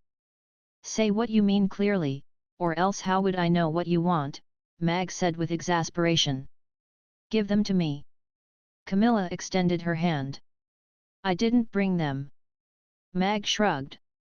Smack. The leather whip flew up and snapped the tree that was as thick as a rice bowl into half. Why can't you speak properly? Why did you have to vent your anger on these plants? This tree is different from this jerk. Someone needs to plant it again tomorrow. Isn't it tough for the gardeners? Mag lamented. Camilla pointed at Mag angrily with the whip. Don't think that I don't dare to whip you. Mag openly said, that'll be fantastic. I can close the restaurant tomorrow and rest for a few days due to work injury. If people ask me, I will say that you whipped me vengefully because you failed to get some weird photo stones from me. You shameless thug. Camilla was furious. She didn't know if she should put down her whip or not. She didn't expect that Mag was so hard to handle even though he looked so gentlemanly. He was even harder to handle than that hooligan lying on the ground. Mag tried to console her. Actually, you don't have to worry about the photo stones at all. I will at most watch them alone at night. Why you? Camilla had already raised her whip, but she suddenly put it down when she looked at Mag. She smilingly said, you're someone with a wife now. Are you not afraid that I will tell your wife? Mag murmured with a fearful expression. You're afraid now, right? Your wife is a 10th tier powerhouse and she can kill you easily. There was a smugness in Camilla's smile. She felt she finally had a handle on Mag. I'm indeed a little worried. My wife has always been strong-headed and willful. If she sees that photo stone or finds out about this, she will definitely think that it's you who seduced me. Mag nodded gravely. If she goes berserk and wants to kill you, she can do it easily with her power. I can't stop her at all. Camilla. However, you don't have to worry. I promise she won't see the photo stones and won't know that you asked me to meet you in the forest.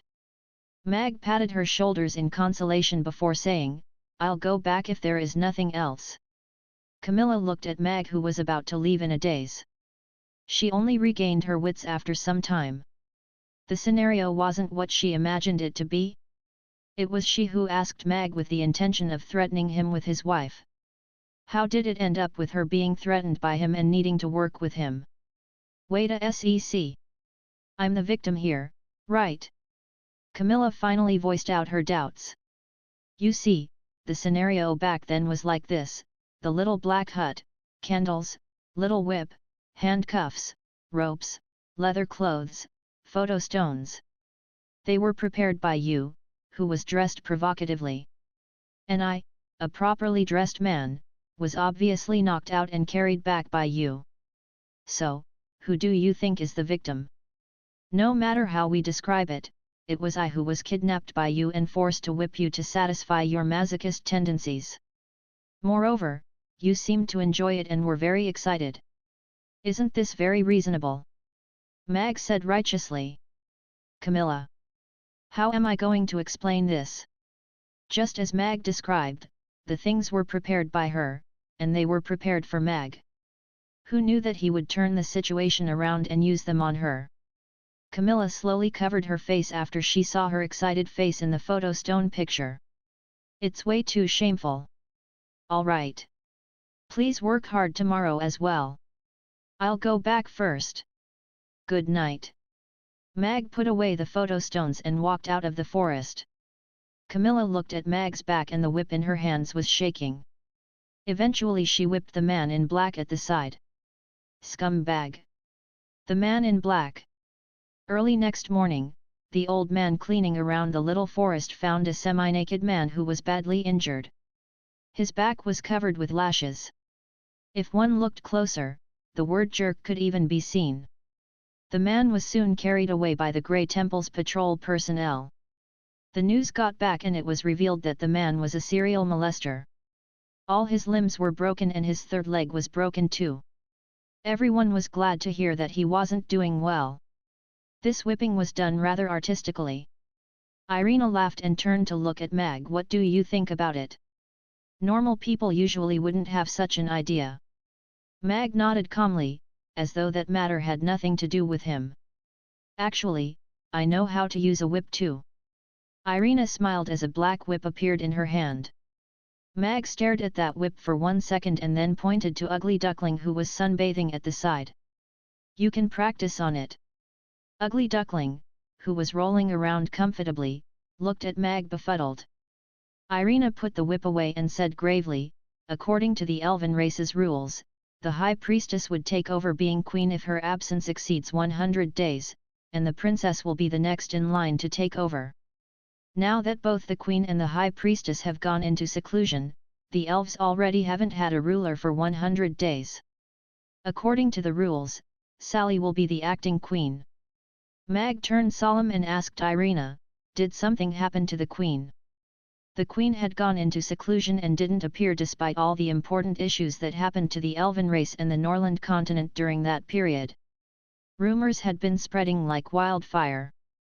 Some said that the queen had already died from her injuries, but the elves refused to announce that.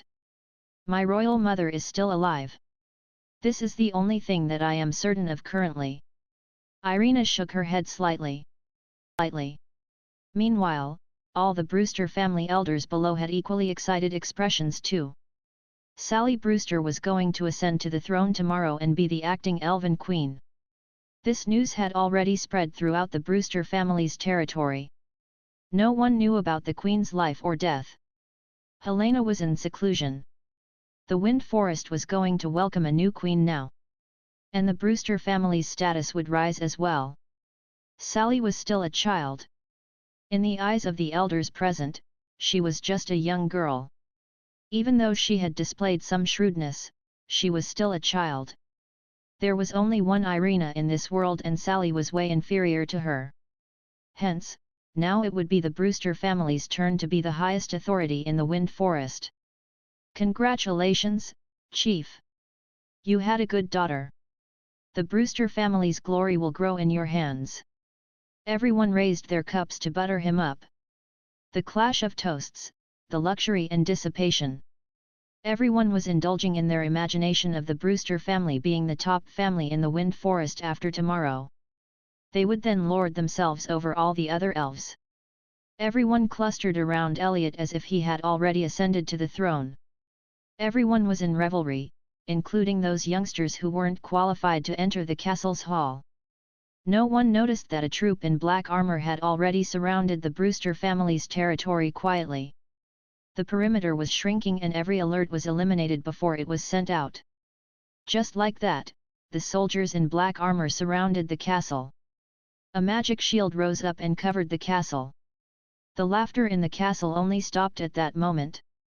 The castle's gates opened slowly. What's going on? The Brewster family elders stared at the armed soldiers in black armor at the door with their mouths agape. The Black Queen's Guard, the Queen's personal guards. It was a household troop formed by the elven elites and was only loyal to the Queen. The Black Queen's Guard represented the Queen's wishes. Any elf who disobeyed or resisted the Black Queen's Guard, would be deemed as a traitor and killed on the spot. Elliot walked out from the crowd and scolded them arrogantly. Do you guys know what this place is? How dare you come to surround the future Queen's fiefdom? The Black Queen's Guard's leader came forward and showed him an arrest warrant. Elliot, we came on Princess Sally's order to arrest you for the crime of threatening the elven race's safety.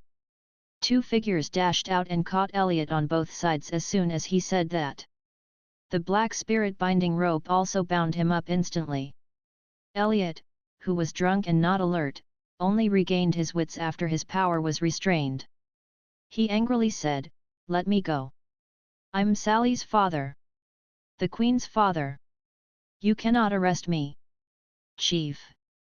Everyone from the Brewster family was shocked when they saw this scene. All of them took out their weapons and magic wands. The two sides were tense at that very moment. The leader of the Black Queen's Guard troop swept his cold gaze around and coldly said, "The Black Queen's Guards are doing their mission. Anyone who dares to resist will be killed on the spot. All the elves went ashen. After a moment of hesitation, someone threw away their weapon and like dominoes, they all began to put away their weapons. The leader revealed a mocking smile. Only Princess Sally had a backbone in such a big family. Stop shouting! The Black Queen's guard obeys Princess Sally. Of course, she will be the queen tomorrow. The leader looked at Elliot with a fierce gaze. We have reliable evidence that you tried to control the queen to achieve your motive of controlling the wind forest. Once this charge is convicted, you will spend the rest of your life repenting in prison. Elliot went white and exclaimed, "Why you guys are framing me? I'm her father. She cannot do this to me." The leader raised his hands and coldly said, "Seal his mouth and bring him away." A black cloth was stuffed into Elliot's mouth and 2 Black Queen's guards stuffed him into the prisoner's carriage. "As for all of you," the leader turned his gaze onto the fearful elves. "From today on, the Brewster family's fiefdom will be under lockdown indefinitely. You cannot leave no matter what happens until the Queen lifts the lockdown." The Black Queen's guard left, but another troop was stationed beyond their territory. A spell formation quickly rose up and engulfed the Brewster family's territory. The extreme highs contrasted with extreme lows stunned the Brewster family members. They couldn't understand how they became prisoners when their statuses were just about to increase. The scary part was, the chief was even arrested. Elliot, who was Sally's father and had just swore that he wanted to control the wind forest, was now arrested with the crime of endangering the elven race's safety. Sally arrested her father even before she had ascended the throne. She was indeed an unfaithful child. The news of Elliot's arrest and the Brewster family's territory being under lockdown soon spread all over the wind forest. Sally's actions before her ascension made all the big family's heads tingle. In the impression of the majority of the elves, even though Sally was selected by Helena as the new elven princess to replace Irina, she was merely an obedient tool. Just as people thought that Sally was weak, Helena was in seclusion and Elliot was going to control the elves' pinnacle power through controlling Sally, she arrested her father. What made all the elves even more shocked was that the Black Queen's guard, who were only loyal to the queen, was already obeying Sally before her ascension. The Black Queen's guard were the elves' creme de la creme in their elite forces. The leader and his 2 deputies were even top 10th tier powerhouses. They only obeyed the queen. Even the high priestess couldn't order them around. They used their actions to prove their stance before the ascension. They were already loyal to Sally. This made the powers, who had some sinister thoughts, reevaluate the influence of this news. The wind forest was destined to be unpeaceful on this night. Apart from the Brewster family, 2 other families were also arrested by the Black Queen's guard. Their leader and main elders were brought away with the accusation of treason and their territories were also under lockdown. A strapping figure in black armor respectfully said at the cave entrance, "Princess, we have already reined in the net and no fish have escaped. I appreciate your help." Sally's voice rang out from the cave and then it was just silence. The elf in black armor stood at the entrance for a while before leaving quietly. "Since it has already rotted to the bones, we have no choice but to cut it all out." A soft sigh sounded in the cave after a long time. "Thank you for your hard work." Another weak voice sounded. There wasn't much information in the intel, but the matter was huge. Sally arrested Elliot the day before her ascension and put the other powerful families under house arrest at the same time. The new queen had already taken out the 3 most unsettled factors even before her ascension. Her timing, methods, and decisions were all impressive. "I thought I should go over there to support her today, but looking at it right now, it's not necessary." Irina tossed the intel casually into the air and it dissolved into golden dots of light. Then, she threw herself hard onto the soft bed again. "Then, I shall go back to sleep." "Sleep well. I'll go prepare breakfast before going out." Mag got up to put on his clothes. "Where are you going?" "Rodu," answered Mag, "to watch the opera again." "Yes. I promised them that I'll bring them to watch opera, and today is the day I will make true to my promise. Miss Black Cat was very famous recently. It was even well known in Chaos City. Due to the continent's stable political situation, many youngsters from rich families had already flown to Rodu on flying steeds to watch this opera. The maidens were also very excited about this story after reading the picture book. I'm not going then. Irina yawned and turned around. I think it's still more interesting to watch the coronation later. Mag was also a little tempted when she said that. He had already watched the opera a few times, so he was a little sick of it even though it was a great opera. However, the coronation ceremony of the elves was different. Given the elves' long lifespan, one could even encounter one coronation in every 100 years. Can I discuss with them first and see which one they would like to watch? It's up to you, Irina answered lazily. The restaurant was not open today, but due to Mag's excursion plan, the maidens still came to the restaurant early in the morning. The maidens had a common consensus that team building and excursions were the most fun. The destination of this trip was Rodu, and they were going to watch the Miss Black Cat opera. As the comic's first batch of fans, the ladies were without any doubts excited about going to watch the opera. Even Camilla, who hadn't completely recovered from her shame yesterday, came too. Yabimiya bit into the soup dumpling as she worriedly asked Mag, "Boss, can we make it to the morning performance in time if we leave right now?" "We can only make it to the afternoon show if we leave now," Mag replied. "I see. Then, we can only watch 2 shows. What a pity." Yabimiya lamented regretfully. "I heard Angela is learning in that opera house right now. Will we be able to see her perform on stage?" Babla asked with a frown. "That will be so distracting." "About that, I'm not very sure, either." Mag was also rather taken aback. He hadn't taken note about Angela's situation for some time, so he had no idea about her progress at Vicky's place at all. However, given Angela's character, she wouldn't be lazing around. Moreover, the Black Cat opera had a great ambience and they were often short of manpower, so they should already be using Angela. Mag asked all of them, "Oh yes. I got the news today, so there is another option for today's itinerary. The elves are going to hold the coronation ceremony today and Sally is going to be crowned as the Elven Queen. Hence, shall we go to watch Miss Black Cat or the coronation ceremony?" The restaurant was quiet for a moment. "Of course we're going to watch Sally's ascension." Yabimiya stood up and agitatedly said, "Of course, we should be there when Sally is going to be crowned queen." "I agree." Babla put her hand up. "I agree too." Shirley nodded. "We can watch the opera next time, but we'll never get to see the Elven Queen's coronation ceremony in this lifetime again if we miss it." Hannah put up her hand too. The maidens made the decision unanimously to cancel the trip to watch the opera in Rodu and go to the Wind Forest to watch the Queen's coronation ceremony instead. Camilla pressed her lips together and said, "Did you guys receive the invite?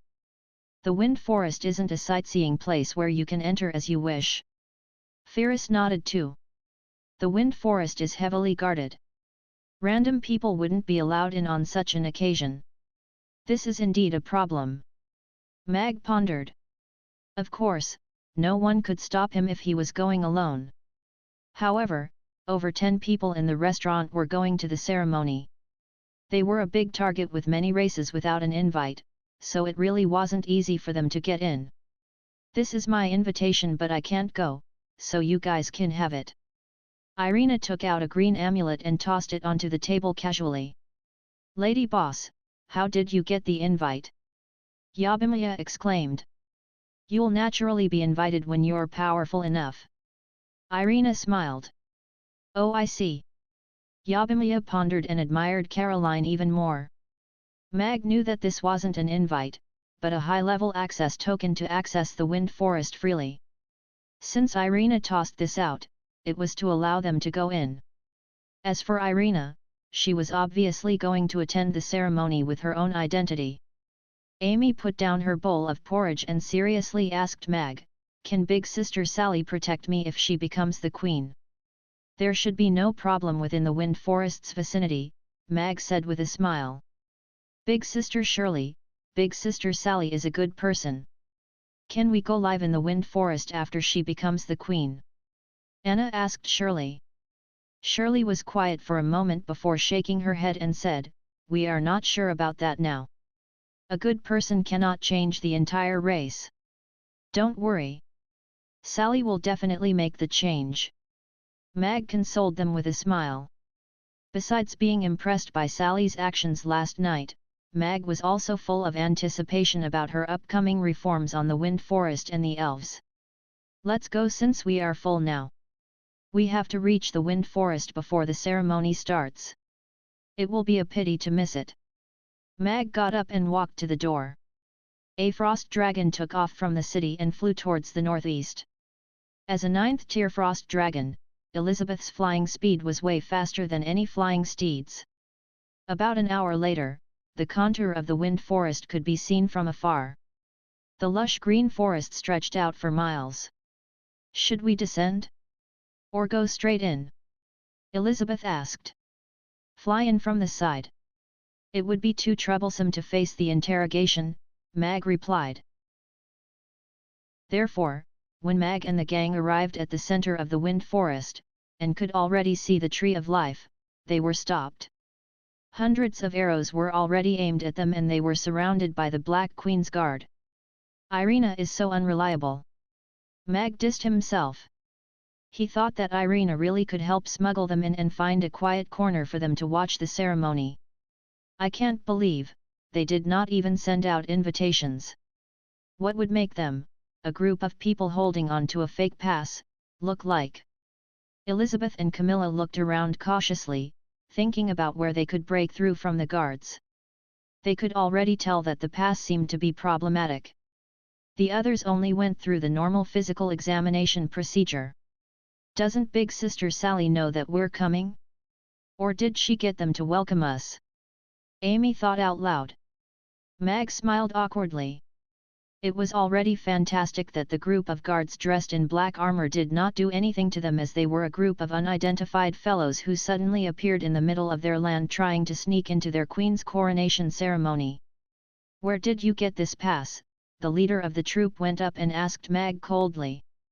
This young elf was at the 7th tier and he was looking at Mag and the rest cautiously. This group of fellows was too strange. The leader was a human man, but there were also giant dragons, demons, orcs, and 3 children. He could not tell how powerful the man was, but the ladies had a very strong aura. He was considered one of the most outstanding and stronger elves among the younger generation. However, right now, he could not tell how powerful these ladies were. They were too powerful, much more powerful than he was. Especially the lady standing at the back of the group with a little girl in her arms. Although she had withdrawn her aura, just a little leak made him feel an immense pressure akin to the ocean. A 10th tier powerhouse. A 10th tier, with a few other 8th tier or 9th tier powerhouses, had appeared outside their ceremonial grounds unknowingly. He had already commanded someone to report this matter to their leader, and the leader of the internal guards would probably arrive soon. As to why they did not attack these fellows, other than because they were not their match, it was also because of this pass the man had in his hand. This was the elves' highest tier token that only the queen, the high priestess, and the princess could have. He did not feel any hostility from these fellows. Besides, if they were here to ruin the ceremony, this would be a rather random group of people. The 3 children, the older one, who appeared to be a little elf of about 5 to 6 years old, looked like they had just started learning magic. The half-elf girl is so cute. How evil can a 3 to 4-year-old be? On top of that, there was also that little pea that was being carried by a lady. She looked like she just learned how to walk. Other than the few powerhouses, that demon girl with a strange horn on her head seemed rather weak. There was also a human lady who did not seem to have any magical aura. Judging from their appearance, they seemed to really be here to watch the ceremony. Mag looked at that elf and thought about how he should answer his question. It did not seem very appropriate to name Irina. After all, this is the coronation ceremony of their new queen. If Irina had not left, she would be the one taking the throne today. It did not seem very appropriate to name Sally too. After all, they had not discussed this with Sally.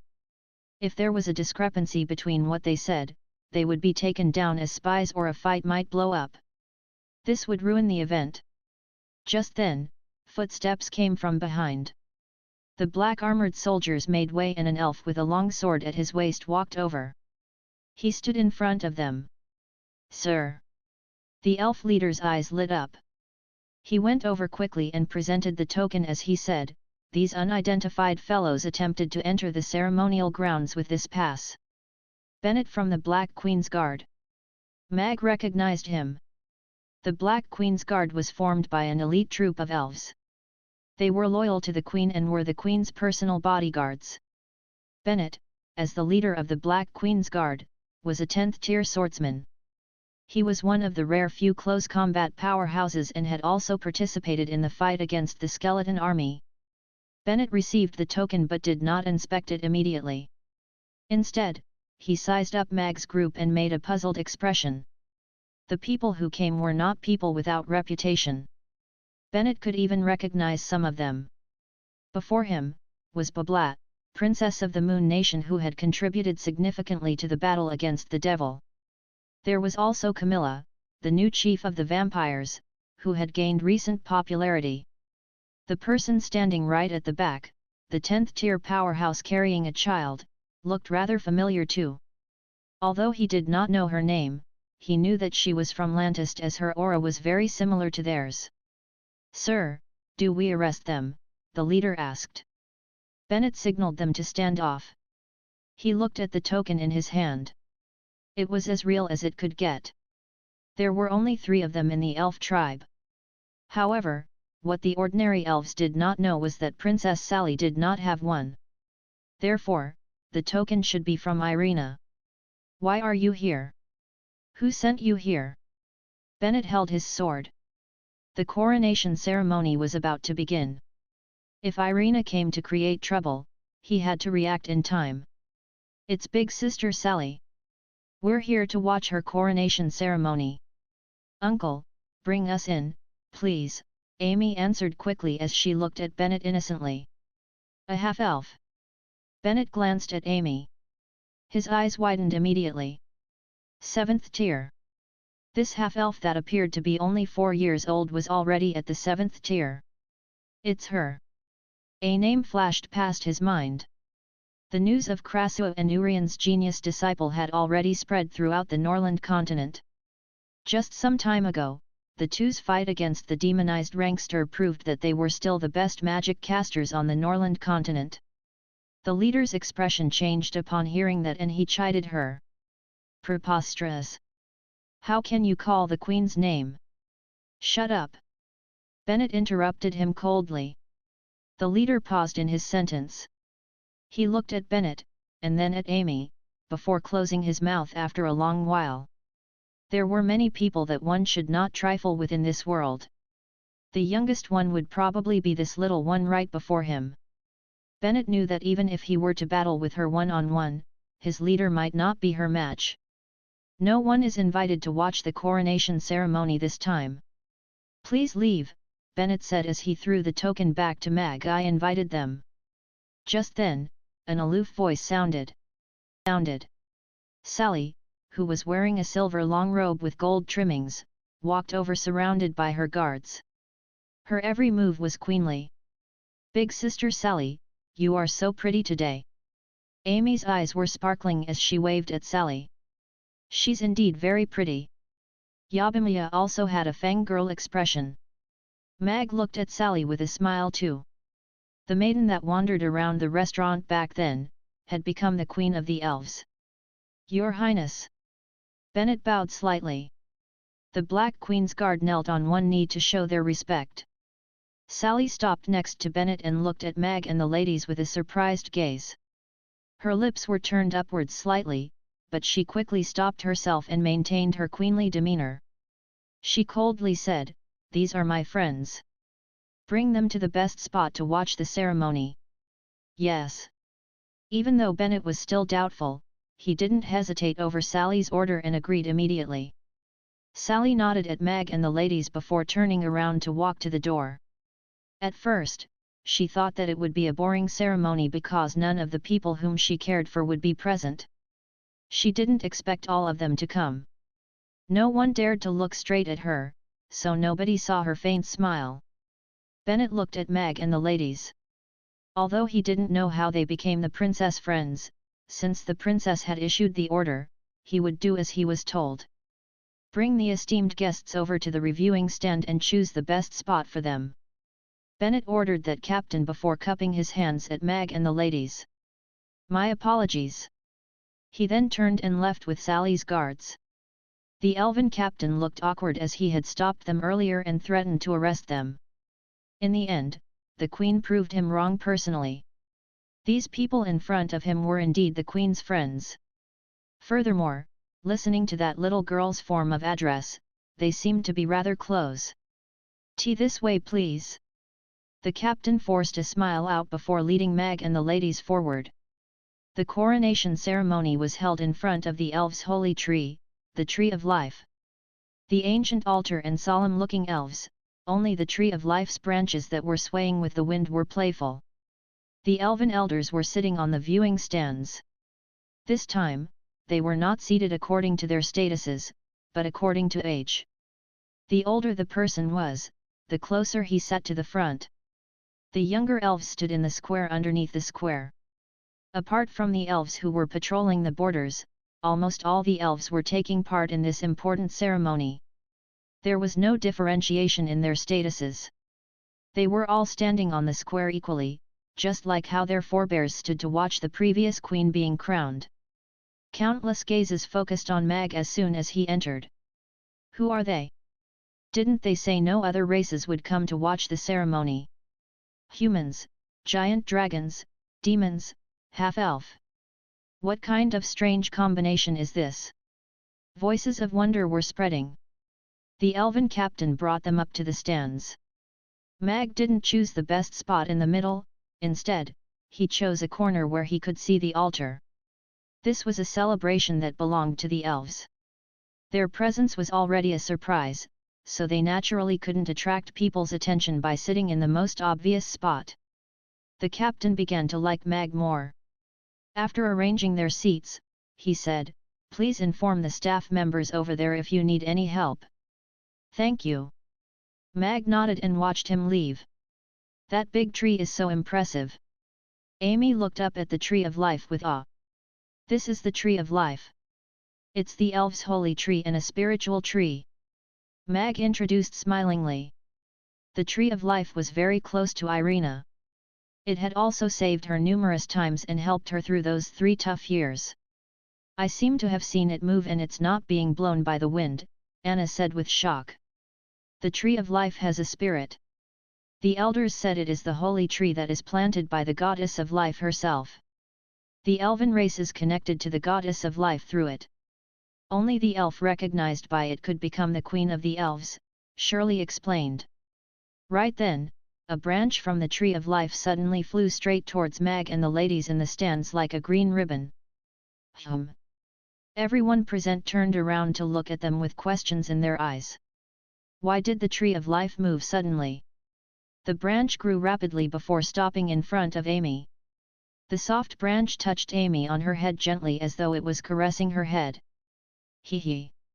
That's ticklish." Amy laughed, but she didn't evade. A flower crown appeared on the branch and it was gently placed on Amy's head. The tree gently patted Amy's head and green light spots fell over her like petals, as if it was giving her its blessing. The branch quickly retracted and gently swayed in the wind again, as though it didn't do anything before. The elves stared at this scene in shock. The Tree of Life actually put a flower crown on a half-elf and even blessed her? The Tree of Life was spiritual, but not all elves could receive its recognition and blessing. In the past 100 years, only Irina and Sally had received the Tree of Life's recognition and blessing. And now, this little half-elf girl, who came to the Wind Forest for the very first time, actually received the Tree of Life's blessing. It must be the Tree of Life blessing a visitor who came from afar. It doesn't mean anything, an elder said. All the elves nodded in agreement. Only this explanation could make them feel better. Pretty. Pretty, Kiddo clapped and said. Even the Tree of Life likes little Amy, Mia said with a smile. However, Shirley had a shocked expression. Like the other elves present, she also knew the meaning of being blessed and recognized by the Tree of Life. Amy wasn't a pure elf. She had half human blood, so why did the Tree of Life choose her? Perhaps, the Tree of Life treated her differently due to her other half bloodline? And there was that access token earlier. She only realized the preciousness of that access token after she saw it clearly. Since Lady Boss didn't come from the Wind Forest, then she shouldn't have this token. One could even say that only a few people could have this access token. A bold idea emerged in her heart. She looked at Amy and that pair of bright blue eyes seemed so familiar. Moreover, her side profile let her see some coincidental contours. Then, Boss is. Shirley's pupils suddenly enlarged. Chapter 2393 The Purple Striped Griffin. However, this godlike man's daily tasks were to operate a restaurant, cook, and take care of his children. It was completely different from the image of that man in her impression. Cute could no longer be used to describe it. It was simply terrifying. However, she found Amy to increasingly resemble the princess after this thought popped up in her mind. That pair of beautiful eyes, that silver hair and that equally astonishing talent in magic. There was another point.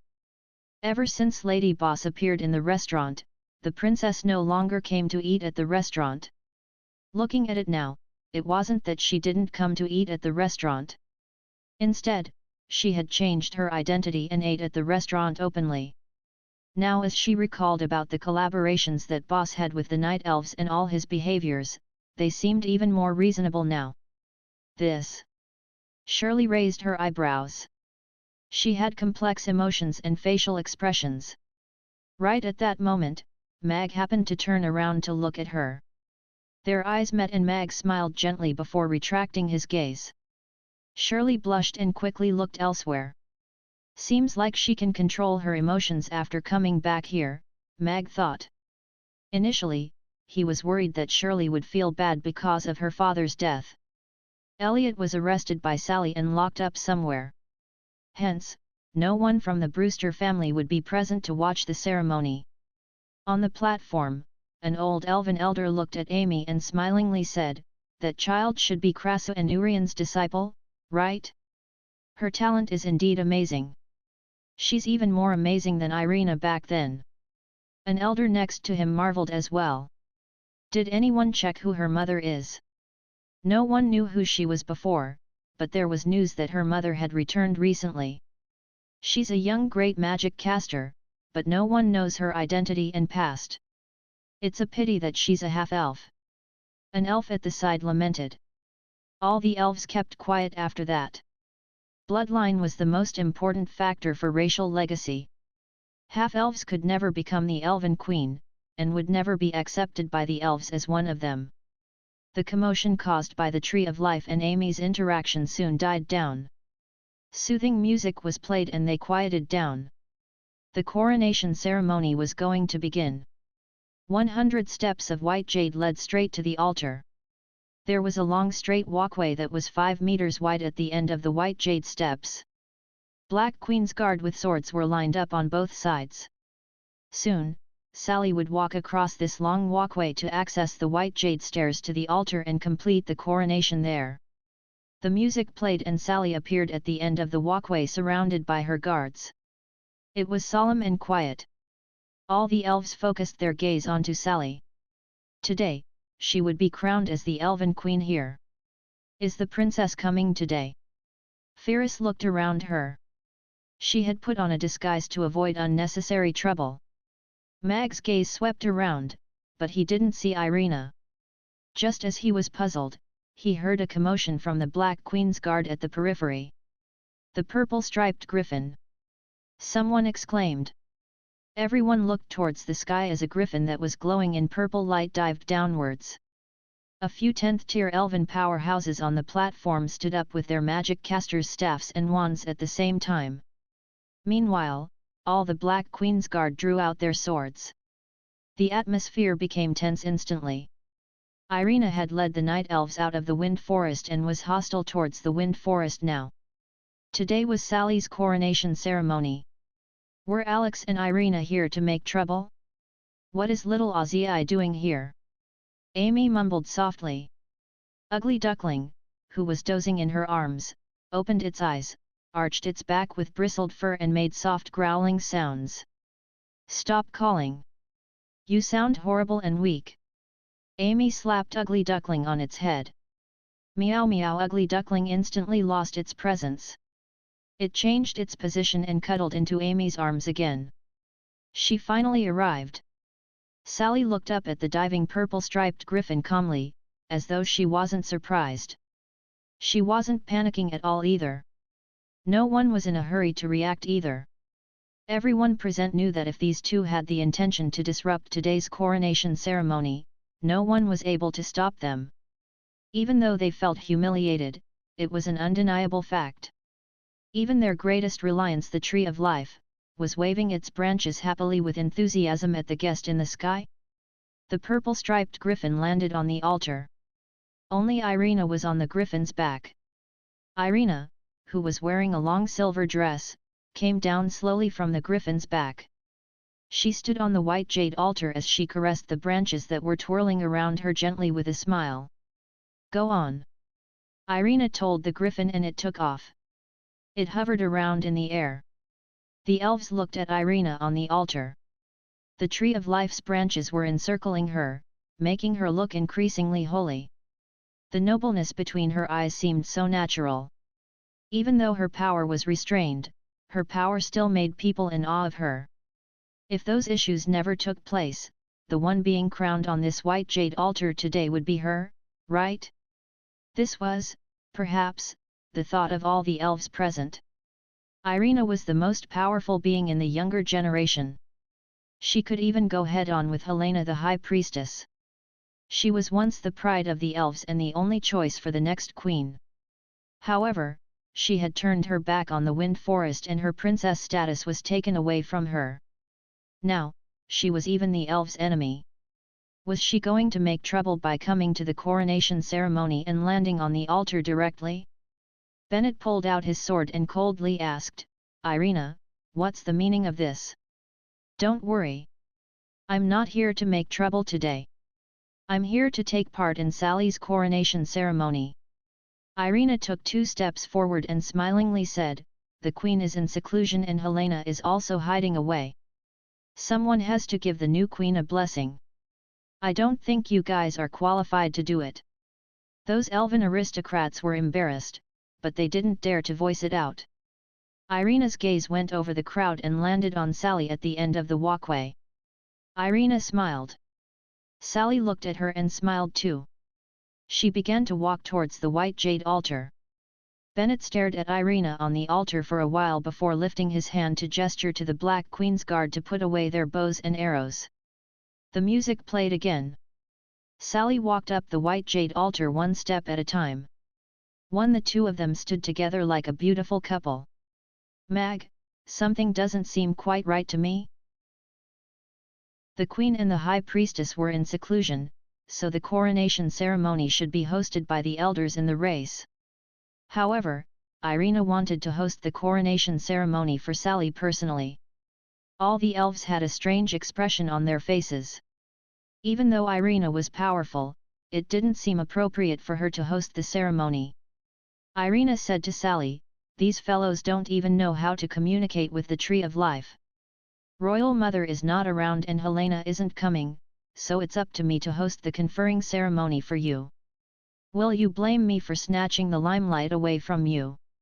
Sally smilingly replied, I'm very happy that you can come today. Irina also smiled. She looked at Sally and lamented inwardly. The most correct thing that old witch Helena did in her life was choosing you to be the princess. That timid maiden who liked to follow her around back then, had finally grown up and turned into someone she liked. The coronation ceremony will start now. Irina's voice echoed throughout the square. Pray to the god of life. As she finished speaking, a silver beam lit up on the white jade altar and a 3-meter-tall white jade stele slowly rose up in the center of the altar. A vague back view of a woman was carved on that stele. Next to her, was a huge tree with dancing branches. Sally stopped smiling and her expression turned solemn. She lifted her skirts and folded her hands across her body before kneeling on the white jade altar and bowing down to that stele. All the elves on the square and viewing stands knelt and bowed towards the altar. Anna, this is the god that we elves believe in. Shirley got Anna to stand from their seats and bowed down as well. Amy looked around her and turned around to ask Mag, Father, do we need to bow down too? Yabimiya and the ladies also looked uncomfortable in their seats. Fortunately, they were sitting in the corner and didn't seem so conspicuous. We don't have to bow down. We don't believe in gods. Mag shook his head. He was a demigod now who was raising a god. Praying to an illusory god was rather strange. Oh. Amy nodded and stopped moving around. After bowing 3 times, the ceremony was completed. Sally got up. Then, all the elves got up. A silver metal pen appeared in Irina's hand. She went forward and carved Sally's name onto that stele stroke by stroke. Looking at the stele carefully, one could see over 10 names before Sally's name. They were names of all the elven queens. After leaving her name on the stele, a silver beam emerged from the stele and went into Sally's glabella. It left a silver crescent mark on her glabella. The goddess of life has already recognized Sally. Shirley said softly. Mag looked at that stele with curiosity. He wondered where that goddess of life was right now. Had she already ascended, or was she trapped somewhere like the god of the sea and waiting for a chance to reincarnate? Coronation by the holy tree and ascending to the throne. Irina's voice sounded again. The branches of the tree of life spread to its sides and golden and green dots of light sparkled like the stars as the branches swung. It even covered the sun's beam. A branch came down and took out a golden crown from the top of the stele. The golden crown sparkled in the sunlight. There was a pear-shaped sapphire right in the center of the crown. A holy presence emanated from the crown, making people want to pray to it. Is it an artifact? Mag's eyes lit up. He could sense an unusual presence from that crown. Crown. Pretty. Kiddo stared at that crown with glowing eyes and then turned to Mag. I want it. Not that. Mag shook his head and looked at Kiddo whose trident was being used as a hairpin. It was an item left behind by the gods. The elves' expression became increasingly devoted and fervent as they stared at the crown. The branch picked up the crown, lowered it slowly on Sally's head and placed it on her head. The golden light engulfed her. The light was so glaring that people instinctively looked away. They lowered their heads and avoided looking at it. Irina narrowed her eyes slightly as she looked at Sally, dazed for a moment. From the time she could understand things, everyone told her that she would be wearing this crown someday and become the Elven Queen. What a heavy burden! It forced her to get stronger continuously and break all the records set by the people who came before her. She didn't know when she started to hate this arrangement. Perhaps, it was when she met that youth at the Magus Tower? Or she could no longer find an opponent in her generation. Or was it because of those nauseating rules and systems? Thus, she left home, escaped from the Wind Forest and ventured around the Norland continent. She was no longer that cold and noble elven princess. She defeated all the magic casters in the world at the Roduz Magic Caster Tournament and took the #1 spot. She fooled Dracula into having a grass-eating vampire exhibition and made a load of money. She brought Alex to rob the Golden Dragon Island's gold vault and filled up 12 space magic rings. She did many things that were considered as rebellious to the elven elders, but she became the idol of the younger generation. Because, she had already become a legend by becoming so powerful at such a young age. She left an awesome undefeated battle record and she traveled alongside the toughest man on the Norland continent. She didn't like this noble arrangement and didn't think she would be a good queen. At first, she thought she could escape from her destiny, but in a twist of fate, Sally became the new princess on her behalf and was crowned as the queen now. The branch took a gold scepter with a ruby embedded on it from the steel again and handed it to Sally too. The crown and scepter were the symbols of the queen's power. From this moment on, Sally was officially the Elven Queen. Sally stepped forward with the crown in her head, raised the golden scepter up and loudly said, "My people, the God of Life blesses all of you. The Queen. Her Majesty the Queen." The elves began to cheer with fanatic and adoring expressions. The Tree of Life's branches swayed gently as the green dots of light scattered over the square and landed on all the elves. The life aura was surging, merging into their bodies, healing all their hidden injuries and diseases. Irina watched this scene with a smile and slowly backed away. She believed Sally could do a better job than her and bring a brighter future to the elves. From the way Sally handled Elliot before her ascension, Mag was certain that the elven race would have a bright future. They would enter a new era under Sally's leadership. However, what were the Elven Queen and Helena doing? They went into seclusion and didn't even appear for the new queen's coronation. The coronation ceremony was also ending at this point. Now, the queen was going to lead all the elves to pray to the goddess of life solemnly, seeking the god's protection for the elven race. There would be a singing and dancing performance later, which was the formal start of the celebration. Sally grasped the scepter tightly. She could sense its heavy weight. That was the weight of the responsibility to the elves. The future of the entire race was handed over to her now. Although she had prepared herself mentally before this, she still felt an immense pressure when she finally put on the crown, held onto the scepter that signified power and looked at the excited and trusting faces below. However, when her gaze landed on the group of people at the corner, seeing the smiles and encouragement on their faces, she felt an immense courage and her gaze became convicted. "Congratulations, my queen," Irina said with a smile. "Thank you," Sally nodded slightly and said thankfully and truthfully. Irina waved her hands and turned to walk down the altar. Sally would handle the rest. As the queen, leading her people in the first offering ritual was a very important matter. Irina got off the altar and went to the viewing stand. The elves who were sitting in the center, got up and gave up a few seats. Irina flicked a glance at them and chose a place to sit down. "Big sister Irina is too suave." "Yes. Her presence is strong and her heart is big. She's simply awesome." All the ladies from the restaurant turned into fangirls. Firis didn't look surprised. Everyone was lamenting that the princess didn't become the queen, but she knew very well that the princess never wanted to become the queen. The music played again and 2 rows of elves came forward to offer freshly picked fruits and melons on precious jade trays embedded with gems. They put the trays on the altar. Sally led all the elves and started the solemn and complicated offering ritual. Mag and the ladies were watching with interest at the side. It was rare to see such a solemn ceremony. Mag stared at the steel on the white jade altar. When the elves were chanting, there seemed to be a mysterious force field that was attracting the wisps of force towards that steel. "Is this the power of faith?" Mag cocked his eyebrow and then closed his eyes. In the midst of pitch darkness, whiffs of green and white energy emerged from the top of the elves' heads and flew towards the steel. Just as he had imagined, the god of life absorbed the power of faith from the elves constantly. As a reciprocation, she protected the elves to a certain extent. To a certain extent, it was a trade.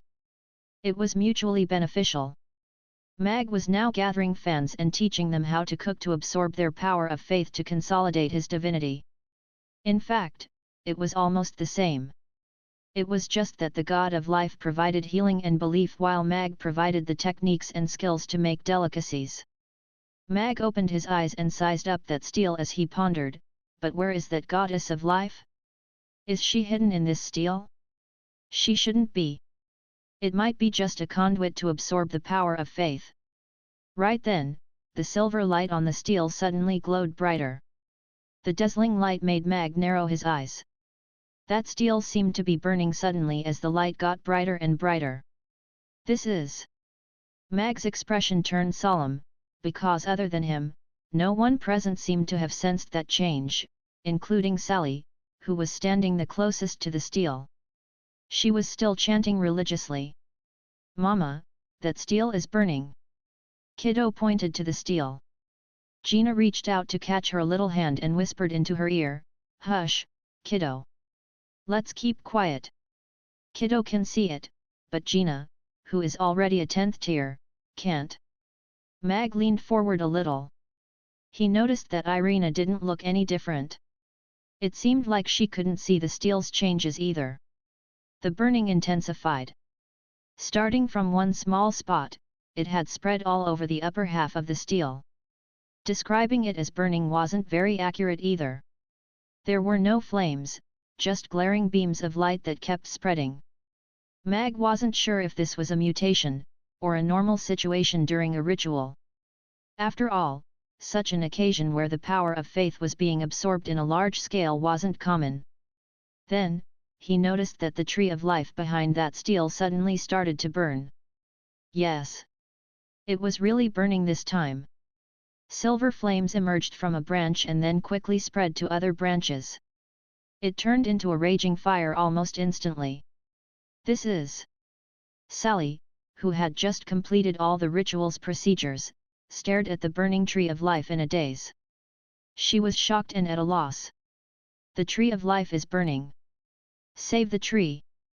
A commotion broke out among the elves on the square. Their eyes were filled with shock. Irina stood up, ready to intervene. "You can't stop this fire. It should have something to do with the god of life," Mag said telepathically. Irina's hands that were holding the staff froze in midair as her gaze turned to Mag. "Is she going to reincarnate?" "I'm not sure yet, but the flames started burning from the steel. It looks like some kind of sacrifice."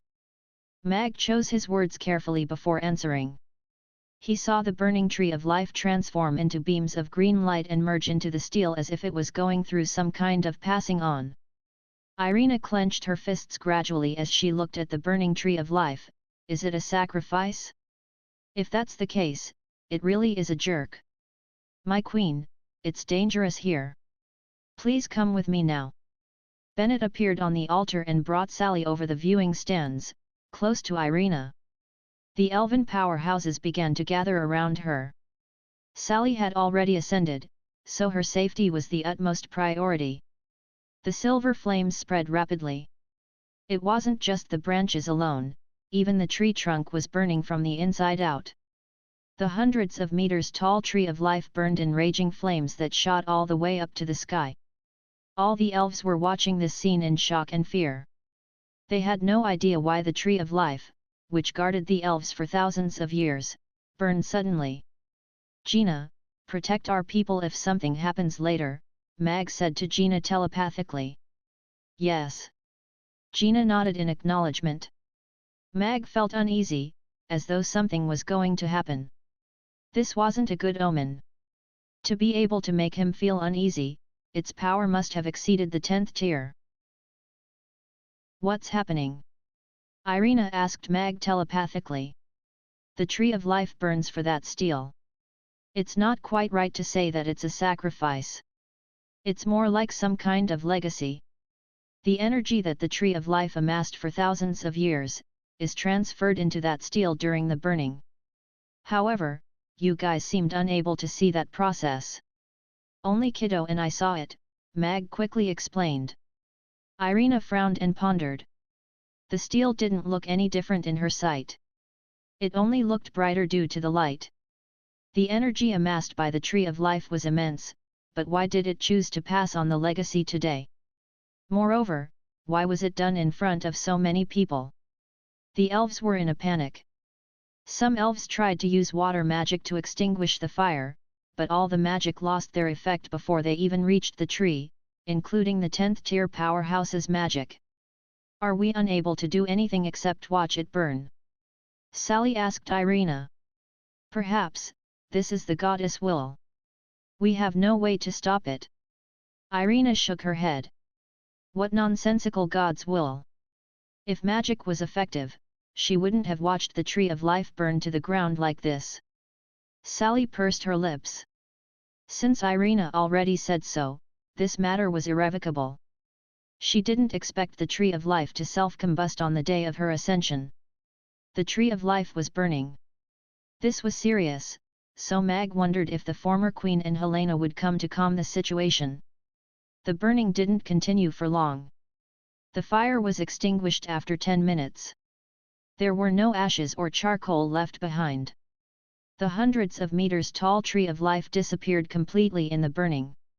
Only an empty crater was left behind. The buildings that were built around the tree of life even looked a little desolate now. The square was completely quiet. Some elves were weeping silently.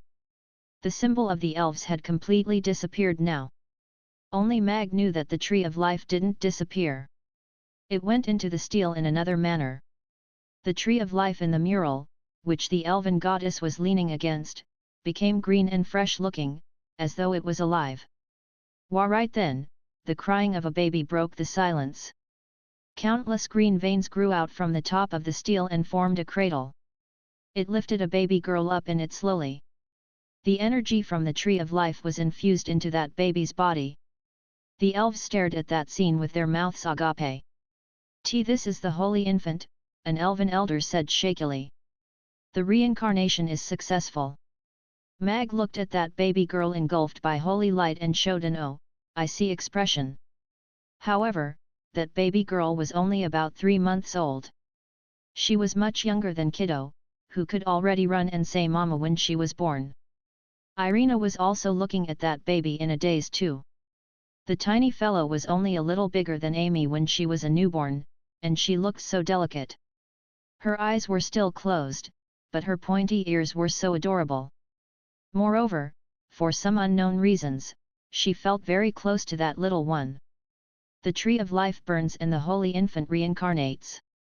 The goddess of life has returned to earth, an old elf exclaimed loudly. The elves, who were still in a daze, finally regained their wits and they erupted into a revelry too. They looked at that baby girl fanatically and started to kneel and pray to her. After being in a daze for a while, Sally turned to ask Irina, what shall we do now? You are the queen, so you should carry the baby down. This is a child bestowed by the god, Irina replied.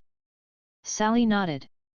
She walked off the viewing stands and headed towards the altar.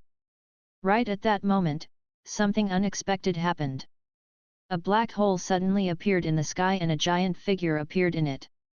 It was a weird creature. It was over 100 meters tall and had 6 hairy legs that looked like spiders' legs. Its body resembled a forest troll. It was solid and covered with sharp spikes. The weirder part was, it had 3 heads and 6 arms. It was just like it was a monster that was made up randomly. Mag was familiar with this structure. A great old one. Mag stood up with a solemn expression. At the same time, a black beam of light shot out and went straight for that baby girl on the steel. An intruder! Bennett yelled and pulled out his sword at the same time.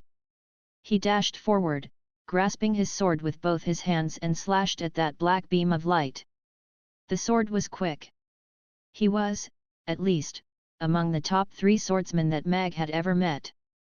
However, that black beam of light was very sneaky. The sword slashed onto the black light, but it was just a shadow. Almost simultaneously, a capsule-like metal pod appeared next to the steel. The pod's door opened and pulled both the cradle and baby girl into the pod. Stop it! Almost all the elven powerhouses present acted together. Some tried to stop that metal pod, while others attacked that invader. However, a black light flashed and that metal pod disappeared after it took the cradle. It reappeared in the hands of that monster. Haha! It's indeed a holy infant. A shrill laughter came from that monster's mouth. It's spatial magic. This monster is very strong. Babla gravely said, I'm afraid we'll have to run. It's not shameful to run when we are not its match. Let's go. Mag stood up and took the lead to escape. Everyone! What are you still waiting for? Let's run now. Mag picked up Amy and climbed over the railing at the side to leave. Let's go. This is indeed not a battle that we can participate in. Babla also stood up and ran. She had a deep impression of that battle in the north. 8th tier and 9th tier powerhouses were peanuts to this kind of monster. Mag escaped with all the Mamie restaurant's people. His utmost priority was to ensure his people's safety before saving that holy infant. He still wasn't certain if that fellow was indeed a great old one. It didn't have obvious magic, but it still looked like it. Its energy level was indeed above the 10th tier. The elven powerhouses were all present and Irina was also here. Mag believed they could hold on for some time. Furthermore, the elven queen and Helena could no longer lie low now, right? I'm going to bring this child with me. You guys can't stop me. The monster's shrill voice was full of sarcasm. The space began to distort and a black hole appeared, about to cover it. Let go of this child, a woman's cold voice suddenly shouted. The black hole that wasn't completely formed, collapsed instantly. The noble temperament and proud presence all highlighted her identity. The Queen. Her Majesty the Queen. The elves erupted into an uproar instantly as they stared fanatically at the Queen who was in an opulent long dress on the altar. The Queen, who had gone into seclusion for months, finally appeared at the moment when the holy infant was snatched. Your Majesty.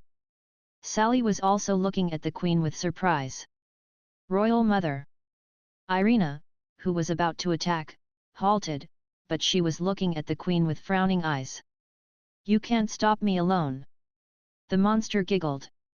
A door suddenly appeared on his chest and it swallowed the metal pod that contained the baby girl before spitting 2 fireballs at the Queen. Be careful, Royal Mother. Its magic is spatial. Irina reminded her. As soon as she finished speaking, the fireballs that were just spat out, instantly disappeared. They appeared on the altar in the next second. One was in front of the Queen and the other was behind her. Then, they exploded. Boom! A mushroom cloud rose up and the intense explosion was deafening. The elves at the square's front row were all tossed backwards. Many people were injured. What a powerful magical attack! All the elven powerhouses' eyelids were twitching rapidly. The power released by the 2 seemingly normal magic balls was no less than the power of a great magic caster's full-force attack. Her Majesty. The elves looked at the altar worriedly. It was such a powerful magical attack. Moreover, it was so sudden and confusing. They wondered if Her Majesty could survive that. The flames went away and the white jade altar was completely unaffected. However, the Queen was missing. This is my wind forest. What right do you have to make trouble here? The elven Queen stepped out from the void, raised her magic caster's staff above her head and coldly said, Holy light, annihilate. A golden holy light lit up from the sapphire on the tip of the magic caster's staff. It went through space and pierced into the monster's heart instantly. A hole that was a few meters wide appeared in the monster's chest. It went clean through the monster. Interesting. It lowered its head to look at its chest. It let out a piercing laughter. Suddenly, it slapped its chest and wiped away that hole. At the same time, black ripples appeared outside of its body and began spreading out. Is the attack ineffective? The Queen frowned. The wound on that monster had already healed and his presence wasn't affected at all. Just as she was distracted, the black ripples had surrounded her. She wanted to back out initially, but her spatial magic seemed to be caught up in a swamp as soon as it was activated. She couldn't walk into the void.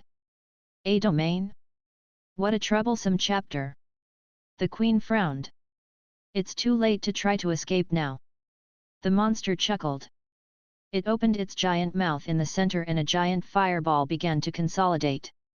Stars, fall, a cold voice called out. A patch of starry sky appeared above the creature's head. Dozens of stars fell and turned into shooting stars.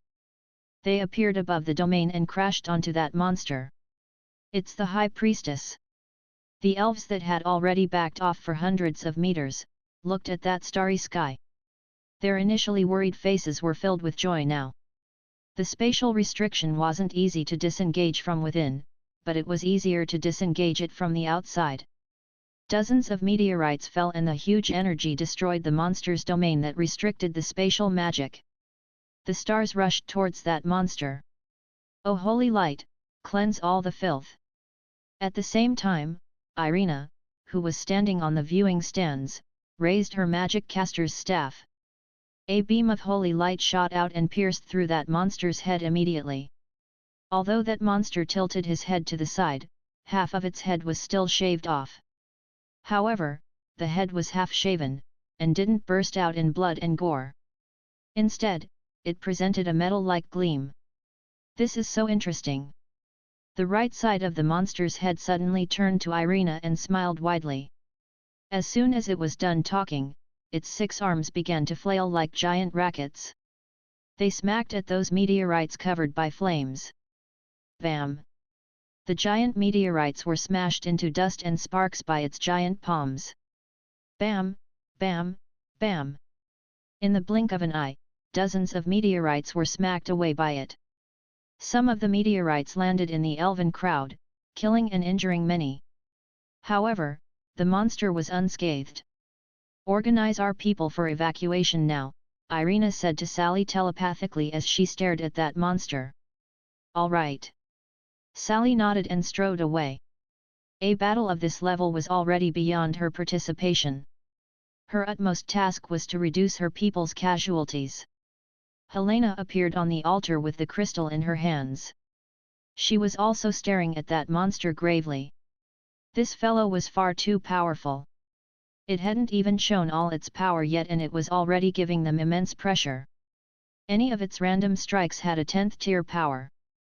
Irina and the Queen's direct attacks couldn't cause any physical harm to it. Its body, which could send meteorites flying easily, and scary magical powers were giving them a headache. What kind of monster was it? A devil? It didn't seem like it, either. However, when did the Norland continent ever have such a weird race? But, this chap had snatched the holy infant. They simply couldn't let it leave. "You 3 little ones are not bad, but you are still far from being able to keep me here." The monster shook his heads. Its 3 heads were staring at the 3 of them as its gaze turned cold. "I'm going to leave now. I'll kill those ants if you try to stop me." Its finger pointed at those elves who were retreating in a panic. "Who the heck do you think you are? How dare you threaten my people in front of me? Crawl for me!" The Queen slammed her magic caster's staff onto the ground and beams of light appeared in the wind forest.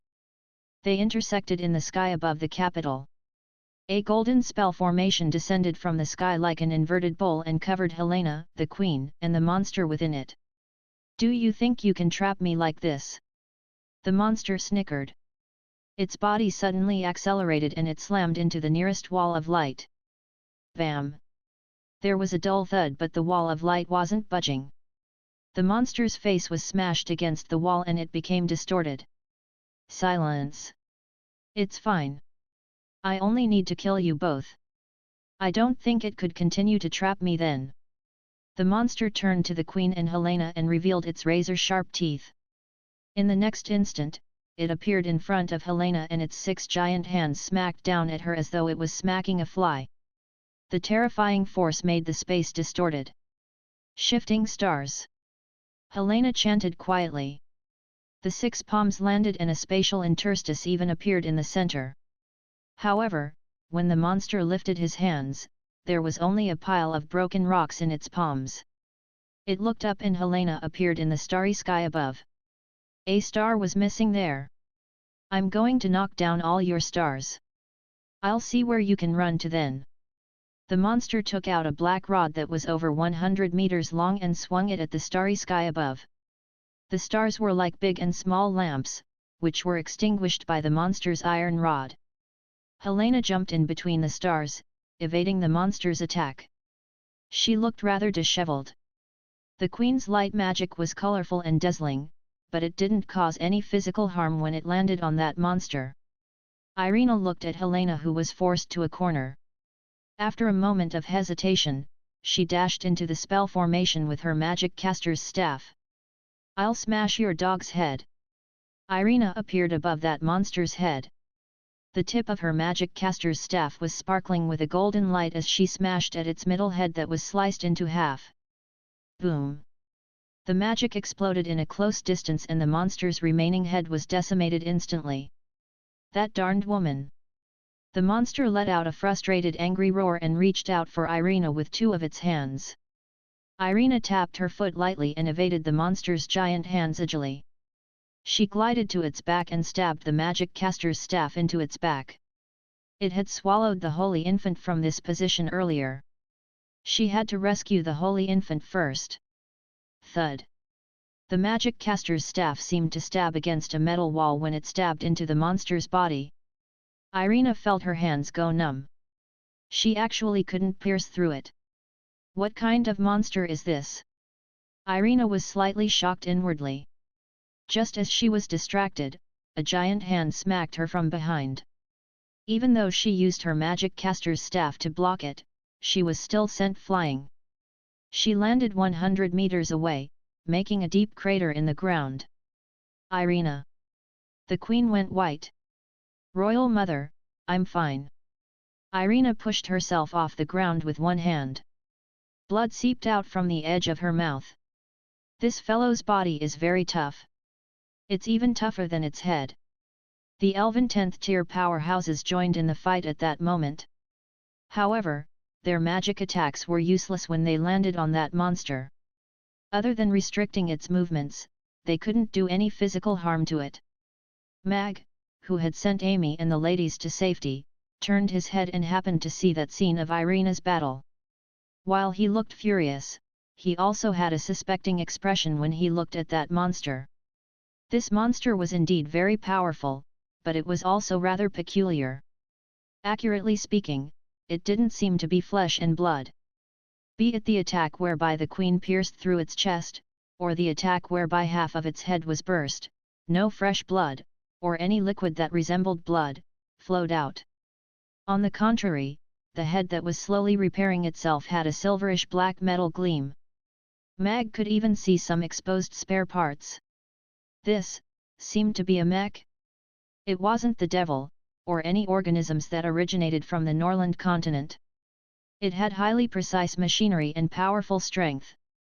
Mag took out the communicator and sent a message to Xi. Then, he secured a photo stone on a tree, facing it towards the spell formation. "Amy, you have to protect all of them. I'll be going to help your mother." Mother caressed Amy's head gently before leaving from the side quietly. The restaurant staff who were looking at the battle intently, didn't notice that Mag had gone away.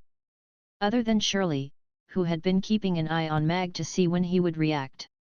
She noticed Mag had left immediately. For some unknown reasons, she, who was very nervous at first, suddenly relaxed. Was Alex, that godlike man, finally going to act? "What shall we do now? Princess Irina and the others don't seem to be its match. Should we go and help them?" Yabimiya asked worriedly. "The 10th tier attacks aren't effective on it, so our help is meaningless." Elizabeth shook her head. She stared at that monster and pondered for a moment before pressing the ice crystal in her hand. Xi, who was writing her diary, received Mag's message. The message was very short, but it made her stand up from her seat immediately. A mech monster appeared in the wind forest. Suspected to be from underground city. Its power is above the 10th tier. Come immediately. I wonder who is the fellow that has come over here. What a bother. Xi quickly strode to the control room. The spaceship zoomed away, flying towards the wind forest. Given Mag's power, if it was a being that he deduced to be over the 10th tier, even she wondered if she would be able to handle it. She might need to seek reinforcement from underground city. Irina smashed one of the monster's heads into smithereens. It made its movement slower, but it didn't stop him much. Magic rained onto its body, but other than causing a lot of debris, it couldn't hurt its main body at all. What terrified the elves even more was its speed. Even when its spatial magic was restricted in the spell formation, its 6-10 meters long spider legs still provided it with a scary speed and agility. Bang! A magic caster was swept down by one of the monster's legs. It was as if he was knocked out of the spell formation by a truck. His chest and stomach collapsed and he threw up blood and fainted right on the spot.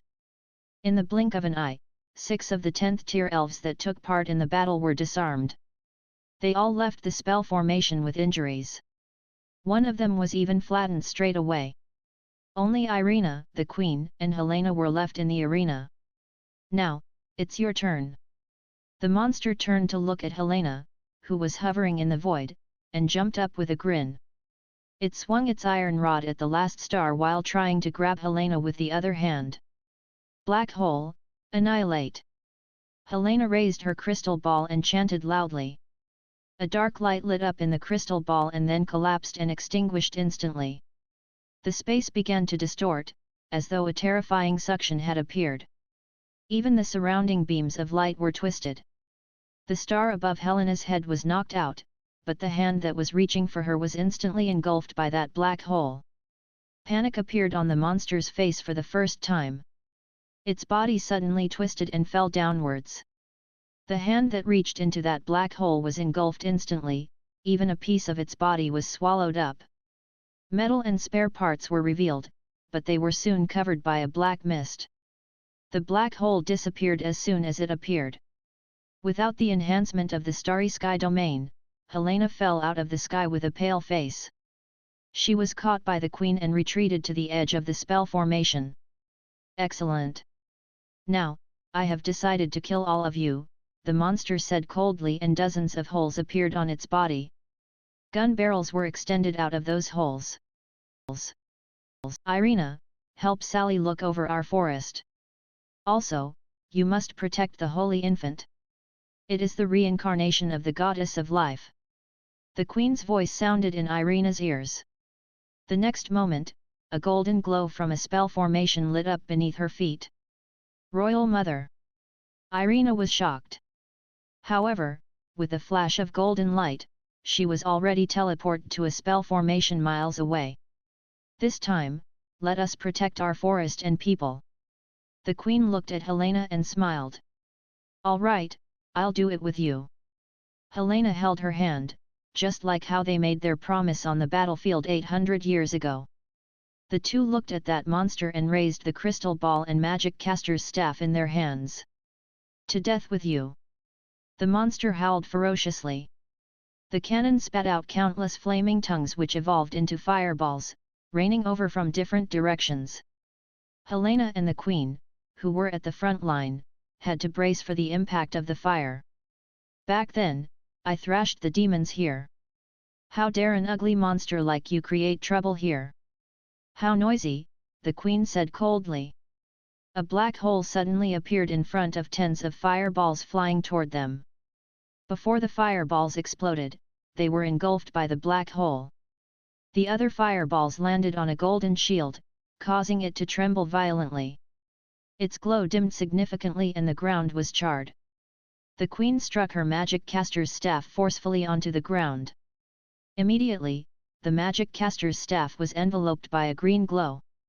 Roots started growing out from its bottom and branches started reaching out from its top. Bam! Underground, countless vines started growing out, forming an enormous net closing in on the monsters rapidly. Tricks! The monster waved its 5 arms and snapped the vines twirling towards it. However, there were too many vines stretching out from beneath, and all over that it was covered in vines like a mummy. Burn, useless vines!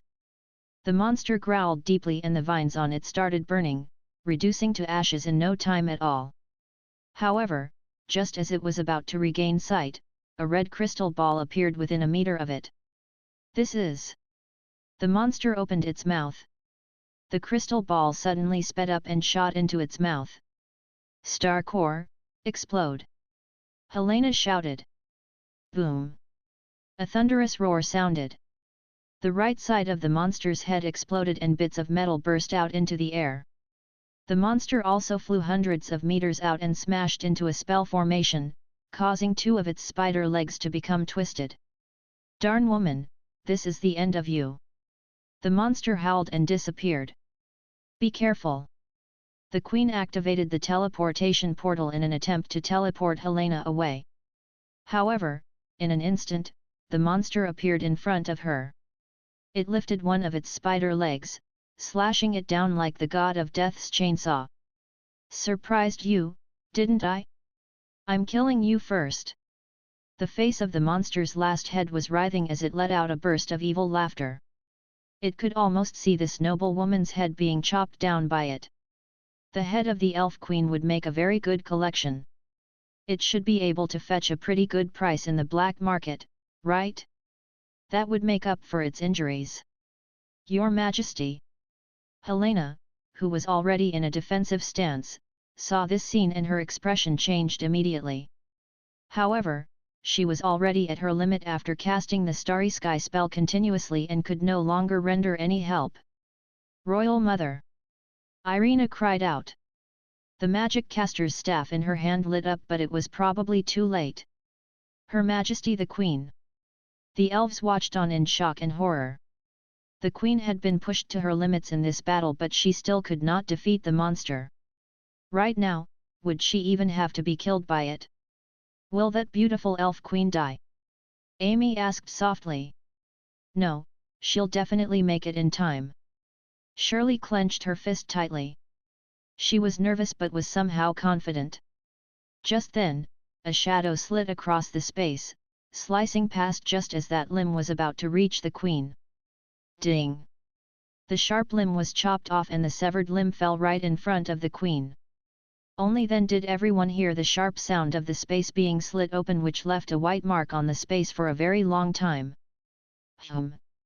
The monster was stunned and was in disbelief as it watched its limb get severed. The queen was stunned as well.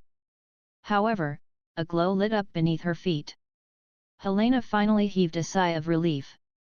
Only then, did everyone see clearly, a black long sword suspended in the air. "Tiandu sword! Alex is here!" Someone exclaimed in surprise and joy.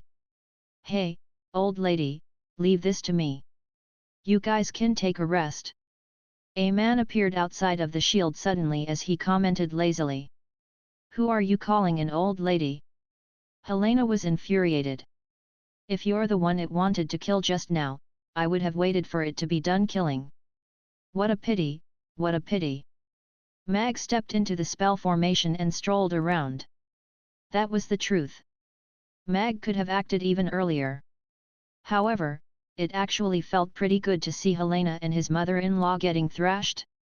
Back then, when he was down and out, these two played a very big part to cause it. At least, they were active participants. He just could not bring himself to watch Irina's mother get killed. "Rascal, you're very arrogant." The monster had set its eyes on Mag. However, it was more cautious than before. "You're the arrogant one for talking to me in this tone with your current situation." Mag looked up at the monster towering hundreds of meters above him and shook his head. "I don't like to look up to people when I talk. Why don't you come down?" The moment he finished his sentence, the Tiandu sword, which was suspended in mid-air, suddenly increased speed and transformed into a silhouette as it slashed downwards at the monster. The monster reacted pretty quickly. It held the black metal rod horizontally upwards in an attempt to block the sharp sword. However, the 3-meter-long rod was useless in stopping the Tiandu sword. The metal rod was sliced into two and the long sword continued slashing down. The monster was stunned. It swung its 3 remaining limbs around, in an attempt to catch the sword midway. Ding! The sword landed on its 3 limbs.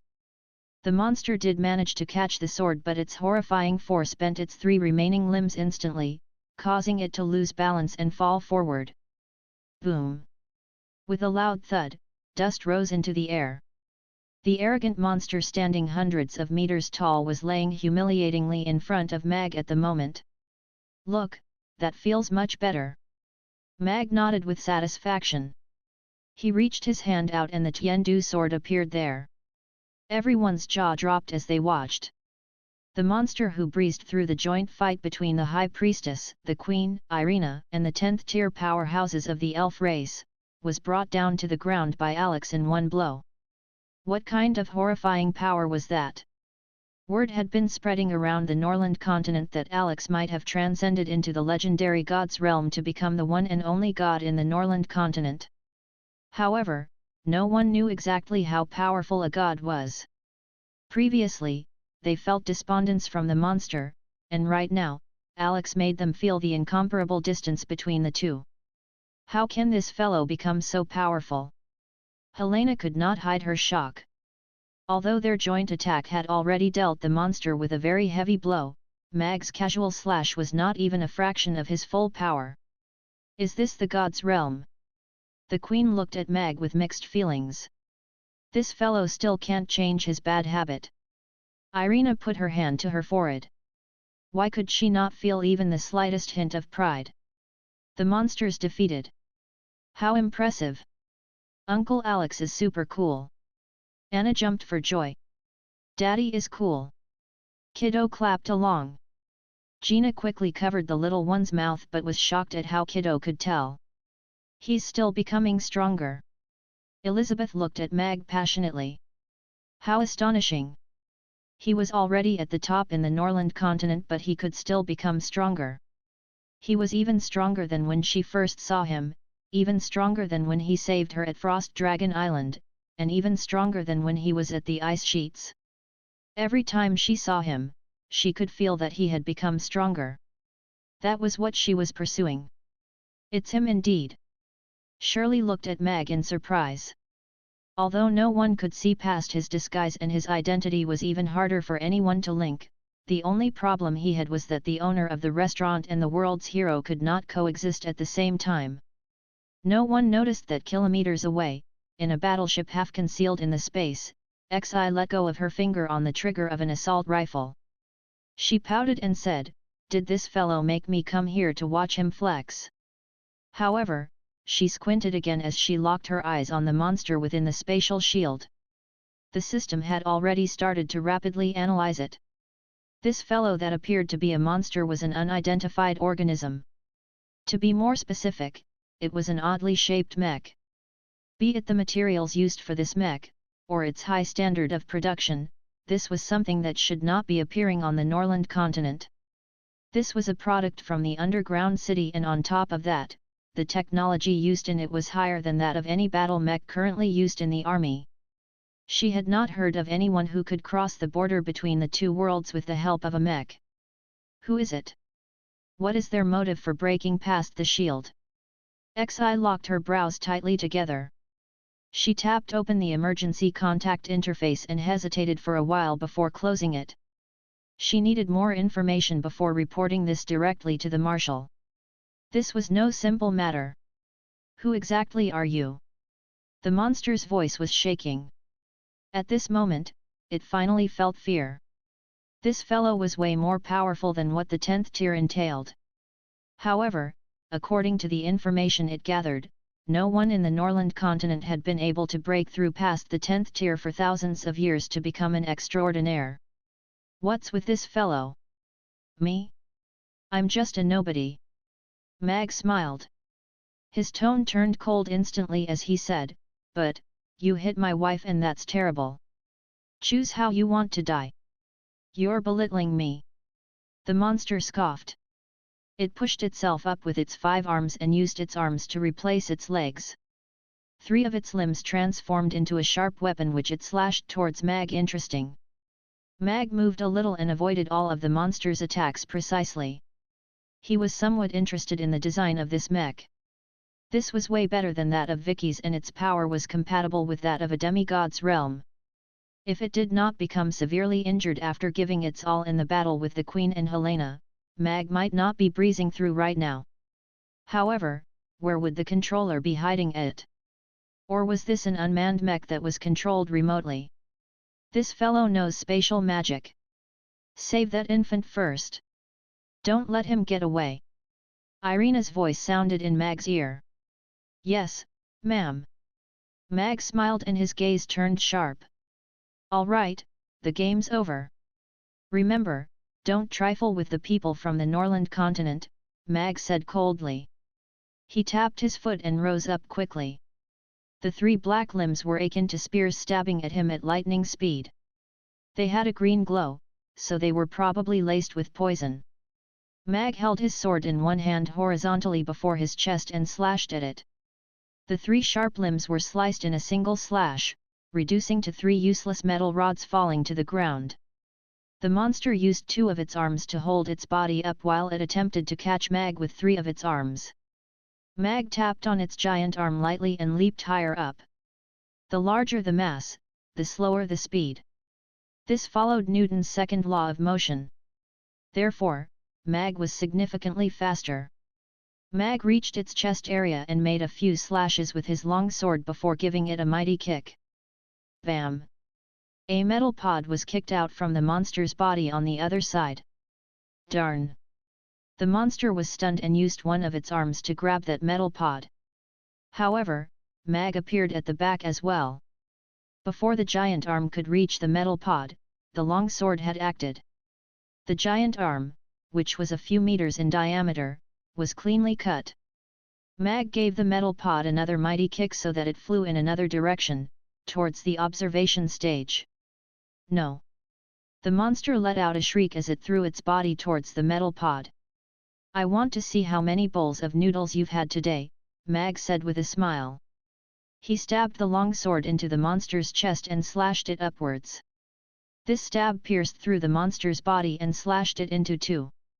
There were no internal organs, no noodles, only a stomach full of mechanical parts and wiring. Even if I'm gone, all of you are not living. The monster let out a last roar before a red light flashed out from its heart. So much nonsense even when you're dying. Mag walked over. One step, one more step, another step. The red light extinguished. It was as though nothing happened. This man was indeed far too powerful. A monster that could withstand 10th tier powerhouses' attacks didn't last more than 10 strikes of his sword. Lord Alex is so powerful. He's so compatible with big sister Irina, Yabimiya said enviously. Elizabeth was quiet, but she was looking at Irina with a challenging gaze. Helena looked at Mag palely with blood seeping out from the corner of her mouth. Even if he doesn't become a god, no one on the Norland continent is his match. Not even Rankster. Unless he's really a god. The Queen's gaze landed on the metal pod that Irina was cradling in her arms. There was a hint of regret in her smile. It's a pity that we are not able to see that. Looking at it now, it wasn't as bad as what we had imagined. Helena forced a smile and looked at Irina meaningfully. Your Majesty is right. It doesn't matter if she agrees with us or not, she will still protect the elven race. That fellow doesn't seem to be alive. The Queen's gaze landed on that monster's carcass with a hint of doubt on her face. Is it puppetry? How could there be such a powerful puppet in this world? Or, was it a being like the devil on the ice sheets at the extreme north? Helena frowned. No. There's no evil aura on its body. The holy light pierced through it, but it didn't have any additional effect. The Queen shook her head. Mag lifted his foot to look at the nuclear core that he had stomped to bits. What a pity. This was a remote control mech. The person operating it wasn't inside the mech. However, looking at the mech's debris on the ground, his gaze became heated again. There were hundreds of cannons installed on this guy. Mag estimated that there was plenty of ammunition and interesting sophisticated technology on it too. Keep it. Mag waved his hand and kept this 100-odd meters tall monster away.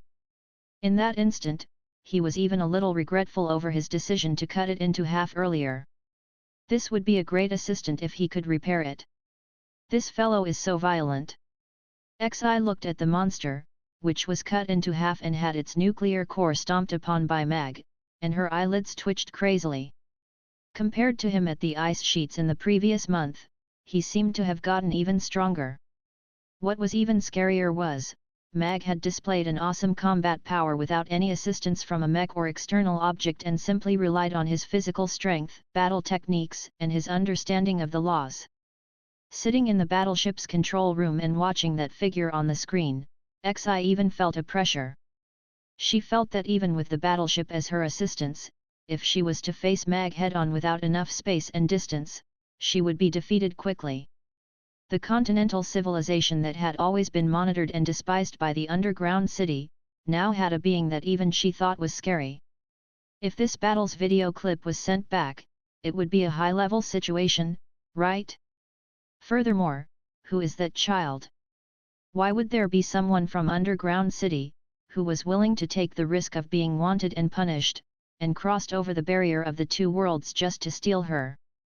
Xi focused her camera onto that metal pod in Irina's arms. The holy light cut up the metal pod and the baby girl was carried out. So cute! Looking at that chubby face at a close distance, even Xi couldn't help but let out a wow. That was an elven baby that was about 3 months old. She was still sleeping with her eyes closed. Even the previous intense battle didn't wake her from her sweet dream. Apart from that, Xi didn't see anything special in her. However, judging from Irina and the surrounding elves' expressions, this baby seemed to have a very high status. Perhaps, she was the daughter of an important figure in the elven race? Mag put away his long sword and casted a glance at the Queen and Helena. He narrowed his gaze. These two people's situation was worse than what he had previously expected. They seemed to be dying. Irina carried the holy infant. She looked at her peaceful sleeping face and couldn't help smiling. She looked at the Queen and was about to speak. Irina, I have let you down, but please help me look after this forest and this child, the Queen said with a smile. A golden beam lit up at her fingertip and she began to dissipate. Royal Mother! Irina was shocked and her tears fell uncontrollably. Your Majesty! The elves seemed to understand what was going on when they saw that and all of them started to weep. Don't be sad, my child. I lived for the elves my whole life and I'll die for the elves. My only regret is I did such a deed to you. I hope you can forgive me, the Queen said apologetically. Irina pursed her lips in silence.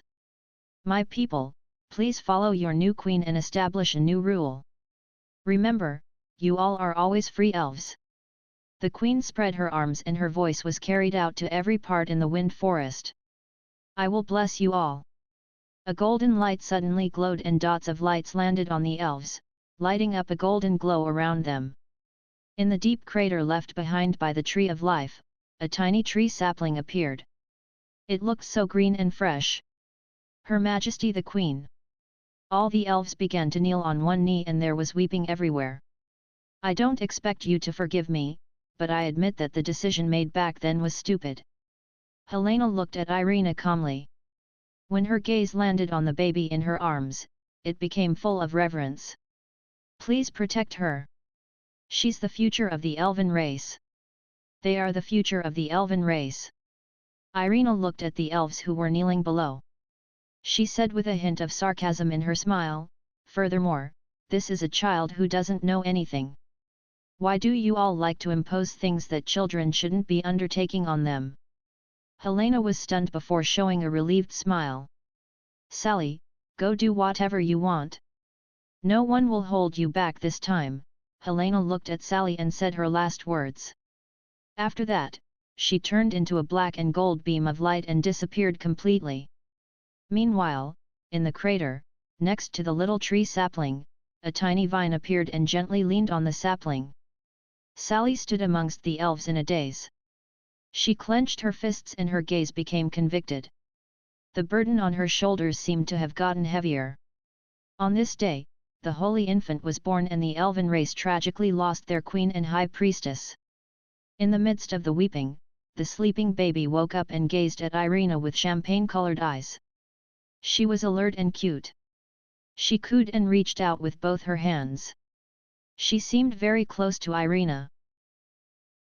Irina had no experience dealing with a little one that didn't know anything, couldn't speak and instinctively wanted to get closer to her.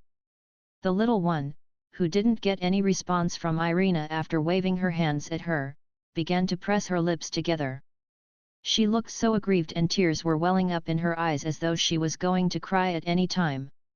Don't cry. Irina quickly shook her head and pressed the little one to her. She caressed the little one's head gently.